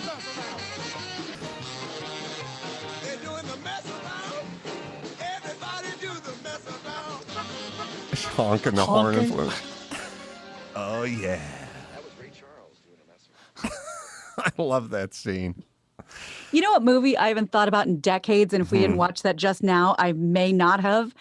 It definitely, watching it when you're a kid, I wouldn't know what it looks like now, how it aged. Remember Armed and Dangerous? John Candy and Eugene Levy? Oh, yeah. No. Loved that movie. I like up. Eugene because he had huge eyebrows, or still sure. does, and I feel like we're part of an elite fraternity. I don't know if Jim dropped off again. Let me hit Bet Online. No shortage of action with our exclusive partner, betonline.ag. MLB's in full swing, and NBA playoffs have started, right? Yeah, they're up this week. Plus, UFC, boxing, NASCAR, and soccer as well. BetOnline has the best odds and lines for upcoming games and matches. If you need more, they have simulated NFL, NBA, and UFC as well. Also, hundreds of live casino games, poker tournaments, and the best props in the business. Visit betonline.ag, our exclusive partner at Podcast One. Don't forget, use the promo code Podcast One for your sign-up bonus today. BetOnline, your online sportsbook experts. All right, Gina, what else we got? I don't know where Jim is, but I think he he's may having come a back on. connection problem. So Kamala Harris has picked her code name for the White House, and I have a list of the code names that many of the leaders have picked. She gets to pick? Yeah. This is not like the old days. But here's the thing: it's a code name. So why is it being announced? Why is it in the headline? It's a code. Really good point. So Kamala has picked hers. She's allowed to pick from a list of that security agents have given her, and she chose Pioneer. She selected from this pre-approved list that she's given by the White House Communications Agency. Biden is sticking with his former code name, which is Celtic or Celtic. And let's see, Jill Biden, she's Capri. Do you remember? Oh, wait, Donald Trump. That'd be fun. I'm picturing a scene where they're like, all right, Mr. Trump, here's what we got. You can choose one of these. You can go with chunky, lard ass. We got liar still available, Brillo head, and monkey nipple. So just go ahead and circle one of those and don't think about it too hard. Just whatever pops to mind. Yeah, well, Obama, I think it was Viking or Viking Warrior. Yeah. What was it, Tim? Was it 2? Was it Viking Warrior? It was Golden Viking Warrior. Oh, it was 3. All right. Yeah. Oh, so that's not available, but we still got chunky, lard ass, loading pants, and loves to golf. So just go ahead and circle one of those. Yeah, I think they used to assign the nicknames. Wasn't the fucking Cheney? He was Angler, and Bush was like some cowboy something. Well, I can prove. It's got to be a nickname like you'd get in high school. You don't get to do your own. People give you a moniker based on your behavior, your outstanding physical characteristics. Yes.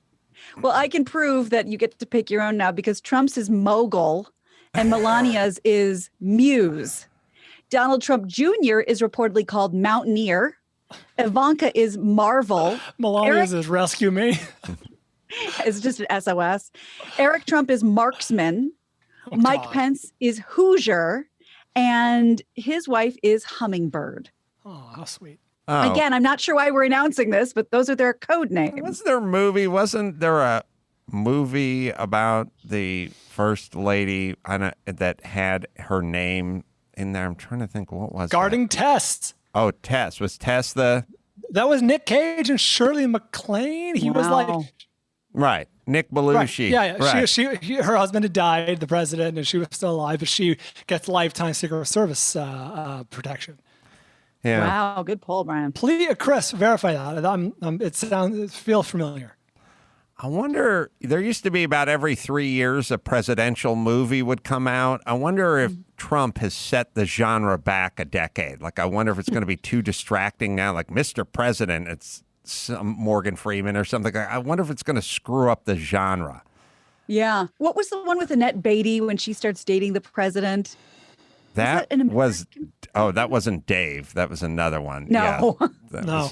I loved that. There was a Annette lot of Bening and Michael Douglas? Yes. Yeah, American President. Yeah. Don't forget, the president has been in movies. He was in Home Alone 2, Lost in New York. Oh, okay. So it's got a sidecar. He's the movie star. Tiger Woods, not the best golfer in his house right now. He also caddies for the best junior golfer. That's Charlie Woods, his 11-year-old son. So with his dad carrying his clubs and whispering tips into his ears, Charlie won a U.S. kids golf event at Hammock Creek Golf Course in Palm City, Florida, shooting a 3-under par and taking the 9-hole tournament by 5 strokes. Tiger says Charlie's still learning how to play, and he says he's asking me the right questions. I've kept it competitive with his par, so it's just been an absolute blast to go out there and just be with him. So if Tiger Woods your caddy, you probably do pretty well.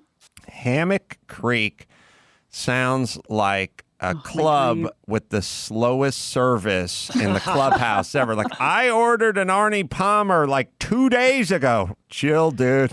We'll get there. We'll get there. Stirring it up. If I ever have some sort of a compound, it'll be called Hammock Creek. Hammock Creek, boy, That's that the life just I'd sounds like like to a lead. place you could fucking forget about the world for a while, right? Just chill. Just let all the have a problems little wash the away. Jim Belushi Kush, little Captain Yeah. Jack, and then just stretch out onto that. What is less practical in terms of? All right, I'm going to give you three. I'll give you 3 potential ways to recline, sleep, or convalesce, and you tell me what is the least practical, but which had the most promise. A, the waterbed. When I was a kid, people had waterbeds. It seemed like a good idea. It's the worst thing ever to sleep on, and it Especially had 2 people. It also had this big wooden frame around it that when you jumped on it, you'd always hit your shin on the frame, and you'd sink down into it. And you couldn't get off it, and you couldn't get up without waking up. You man, I'd get up in the middle of the night and I'd take a leak. I would wake my kids up who weren't even on the bed if you're in a waterbed. It's like moving or like rolling. All right, that's bad. Second choice, futon. Everyone thought it was so cool, but it was a fucking shit show to sleep on a futon. Third choice, hammock. Difficult to get on, hard, you have to sort of balance it a little. It's hard to get off. It's short-term recreation. You don't want to spend the night in a hammock. Okay, so worst to best, power rankings on sleeping. I have the answer, so I'll go last. All right, Oh, you go, really? Gina. Well, we used to specifically go to our friend Shira's house to sleep over because she had a waterbed. So there is some sort of allure for the 11 and under crowd. Mm-hmm. But I'm going to say as an adult, worst, even though I love them more than anything in the world, it has to be the hammock. It's cumbersome. It's never as fun as you think it's going to be. And I say that owning 2 portable hammocks. They're awesome, but you don't want to sleep in them. Then I would say the waterbed sucks second. And the futon, just because it's flat and you're not suspended in midair or over water, I guess has to win. Brian? I'm going completely opposite. As one who slept in all 3, the futon's the worst. The futon's the stone worst. Not at least, Gina, I'm with you on at least the waterbed has a novelty factor because I too was like, So fun. My uncle had one. I was like, oh, this thing's awesome. And I will at least draw a line between the net hammock, which is shitty. That's hard to sleep in. The hammock that's like canvas and has like the wooden rods that hold it flat. You know what I'm saying? The ones that yeah. I wasn't picturing the flat hammock. You can sleep on that and sleep well. I disagree. I was going the exact opposite way because I own 2 of those. Literally, I leave them in my car for fun. But Give them to me. That's why I said like the blanket swaddle that you just sink into and it just rocks. That's the best. My feeling with the hammock is when they start building the metal frame and stretching it and stuff, I feel a lot like the guy who's riding the motorcycle, but it's got the full fairing and the stereo unit and the weird training wheels that come down at the stop. Like at a certain point, it's not a motorcycle anymore. Right. It gets worse mileage than a Prius at that point, you know? And I feel the hammock, I picture like Gilligan's Island, you know, stretched between 2 trees. Macrame. Yeah, when they start really coming with a lot of galvanized steel and you're putting it together and stuff, like at a certain point, it becomes a non-hammock when it gets stretched taut. Yes. But in the desert near Joshua Tree, there's a place called Hammock Village, and it's the most amazing thing you'll ever experience. It's just those big, giant, like shade tarp things over you with various hammocks swinging around, and that's what success looks like to me. I had, speaking of sleep, I had just tons of weird dreams last night. I was like tossing and turning, but one of the main dreams was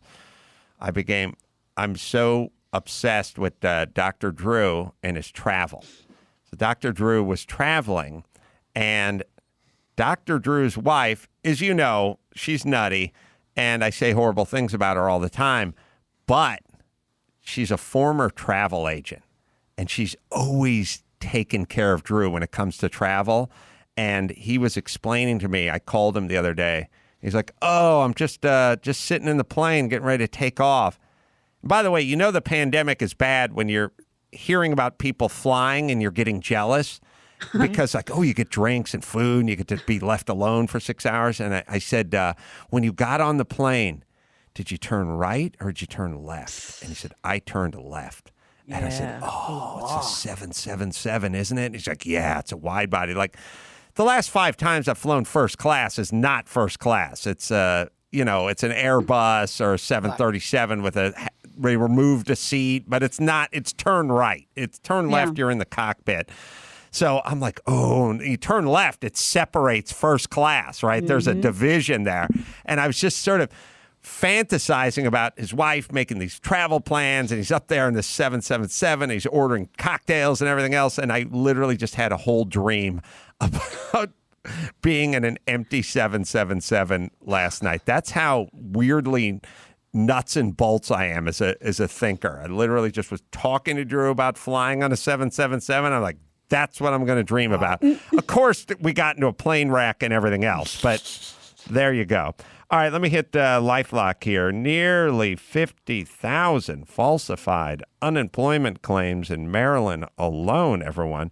More than 500 million claims. Million in claims, I should say. Maryland's not alone. Other states are finding similar unemployment fraud. Of course there's going to be this. Look, criminals used to break into your car and steal your stereo, or they'd break into your house and steal your TV set. Now they're just going on the internet and they're going to steal your identity. Every day we put our risk out on the internet and we put our info out there, and that puts you at risk. You could miss certain identity threats if you're just monitoring your credit. LifeLock detects a wide range of identity threats, like your social security number for sale on the dark web. Protect yourself with LifeLock, right, Dawson? No one can prevent all identity theft or monitor all transactions at all businesses. LifeLock can see threats you might miss on your own. Join now and save up to 25% off your first year by using promo code Adam. Call 1-800-LifeLock or head to LifeLock.com. Use promo code Adam for 25% off. All right, let's do a couple more, Gina Grad. All right, well, let's go into the wilderness, shall we? So there's this video that has gone viral the last few days. I don't know if you've seen it yet. It involves a bison and some people, I think, maybe doing the Sturgis thing on their motorcycles. So I'll show you in a second. But this weekend, this viral video that went crazy over the weekend shows a bison dragging a thrashing woman in a South Dakota state park after she reportedly got too close to a calf. And the footage of the attack last week shows the bison taking hold of the woman, dragging her across the street into the grass. The animal continues to shake her and spin her around as these bikers look on in horror. The animal ripped off her pants before running off, as onlookers described that the woman's unconscious. An estimated 500 bison were blocking the roadway within the Custer State Park when the motorcyclist got too close to kind of, get a good picture and get up close. The bison ends up running around with just her jeans like hanging off of his horn tusk, whatever the hell they are. There's all kinds of different video. This was the most not to be graphic, but the one that showed the most. The sexiest. I did not see this. Oh my God, it got her. Yep, and it's dragging her. Holy. And it's Oh my You see God. him coming over. There she is. Just drag her in the grass. So it's like hooked her pants and it's just swinging her around. She has no pants on? No, not anymore. Oh my God. I like how calm this partner is. the play-by-play is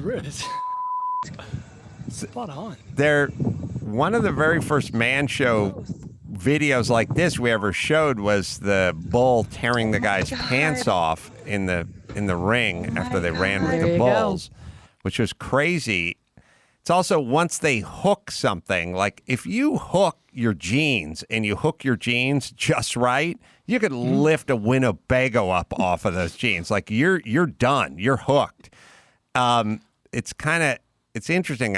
I was watching a story or was hearing about a story about a goat that like stole this guy's computer in Germany. He was like nude sunbathing or whatever. And I was like, how does a goat steal a computer? The goat hooked its horn around the bag. It was a boar, I think. Oh, the boar. Sorry, the boar hooked its horn around the bag the computer was in and took it off. Thank God the guy was naked and chased the boar down and got his computer back. But he got it. Yeah, man. Watch out with Mother Nature. You never know. Speaking of that, one more nature story, a heroic nature story, which you've probably heard the last few days. Shark Week, very real for a man in Australia who punched a shark in the face to save his wife. Mark Rapley and his wife Chantel were surfing when a shark knocked her off her surfboard and grabbed a hold of her right calf.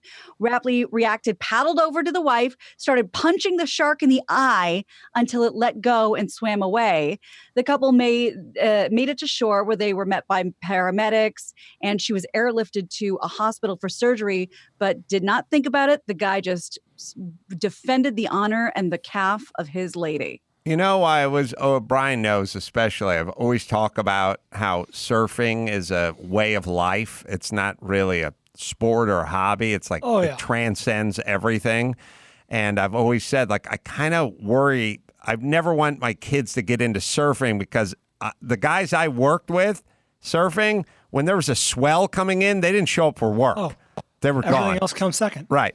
And to back up that thesis, think about this. It seems like almost every story I've ever heard about a surfer being attacked by a great white shark, they go back to surfing. And I got to tell you, some continue. If I worked at a Costco and I was attacked by a great white shark, I would never go back to that Costco. Maybe it's a poor example. If I worked at a toll booth and was attacked by a great white shark, whatever my job is, land shark, collecting for UNICEF. Whatever it is I was doing, if I went out to one of my vintage car races and was attacked by a shark, I'd probably quit. I wouldn't go back to doing that. These people all go back to doing it. Pure soul surfer. I mean, that's how ingrained it is in them. That's how big a part of it is in their life. Every time they interview one of these guys who got the 200 staples in his side from the bull shark, they always go, yeah, I'm doing it again. I'm back. They are as compelled to surf. Yes. Well, they are as compelled to surf as the shark is to bite them. That's right. So it's a way of life. Was Dan Aykroyd the land shark? Was Chevy Chase? Chevy Chase. Yeah, it was probably Chevy Chase. And it was probably one of those bits that was so stupid it was funny. Like you kind of knew what it was like Candy Graham. Collecting for Jerry's kids. Right. Somebody was definitely high when they came up with land shark. That's definitely high talk. All right, let's bring it home, Gina Grad. You got it. I'm Gina Grad, and that's the news. Gina Grad. That was the news with Gina Grad. Last but not least, Geico. Right now, Geico's offering a 15% credit on car, motorcycle, and RV insurance. That's 15% on top of the money Geico could already be saving you if you were with Geico. So what are you waiting for? Go with Geico. There's never been a better time to switch and save an extra 15%. If you switch by October 7th, you can get those savings. Visit geico.com to learn more, and go to geico.com. Ed Calderon, the man who knows everything about what's going on in Mexico and the cartels, is going to be on tomorrow. Good Sports is coming up next. I'm your emotional sport animal. Leave a review on Amazon. I will read it. Live shows coming up Tempe, Arizona, Improv September 18th and 19th, Salt Lake City Wise Guys October 2nd and 3rd. And you can check out our YouTube page and see all the stand-up there. And until next time, this is Adam Carolla for Jim Belushi. And who are we talking to? Oh, Brad Williams and Gina Grad and Bryan saying mahalo.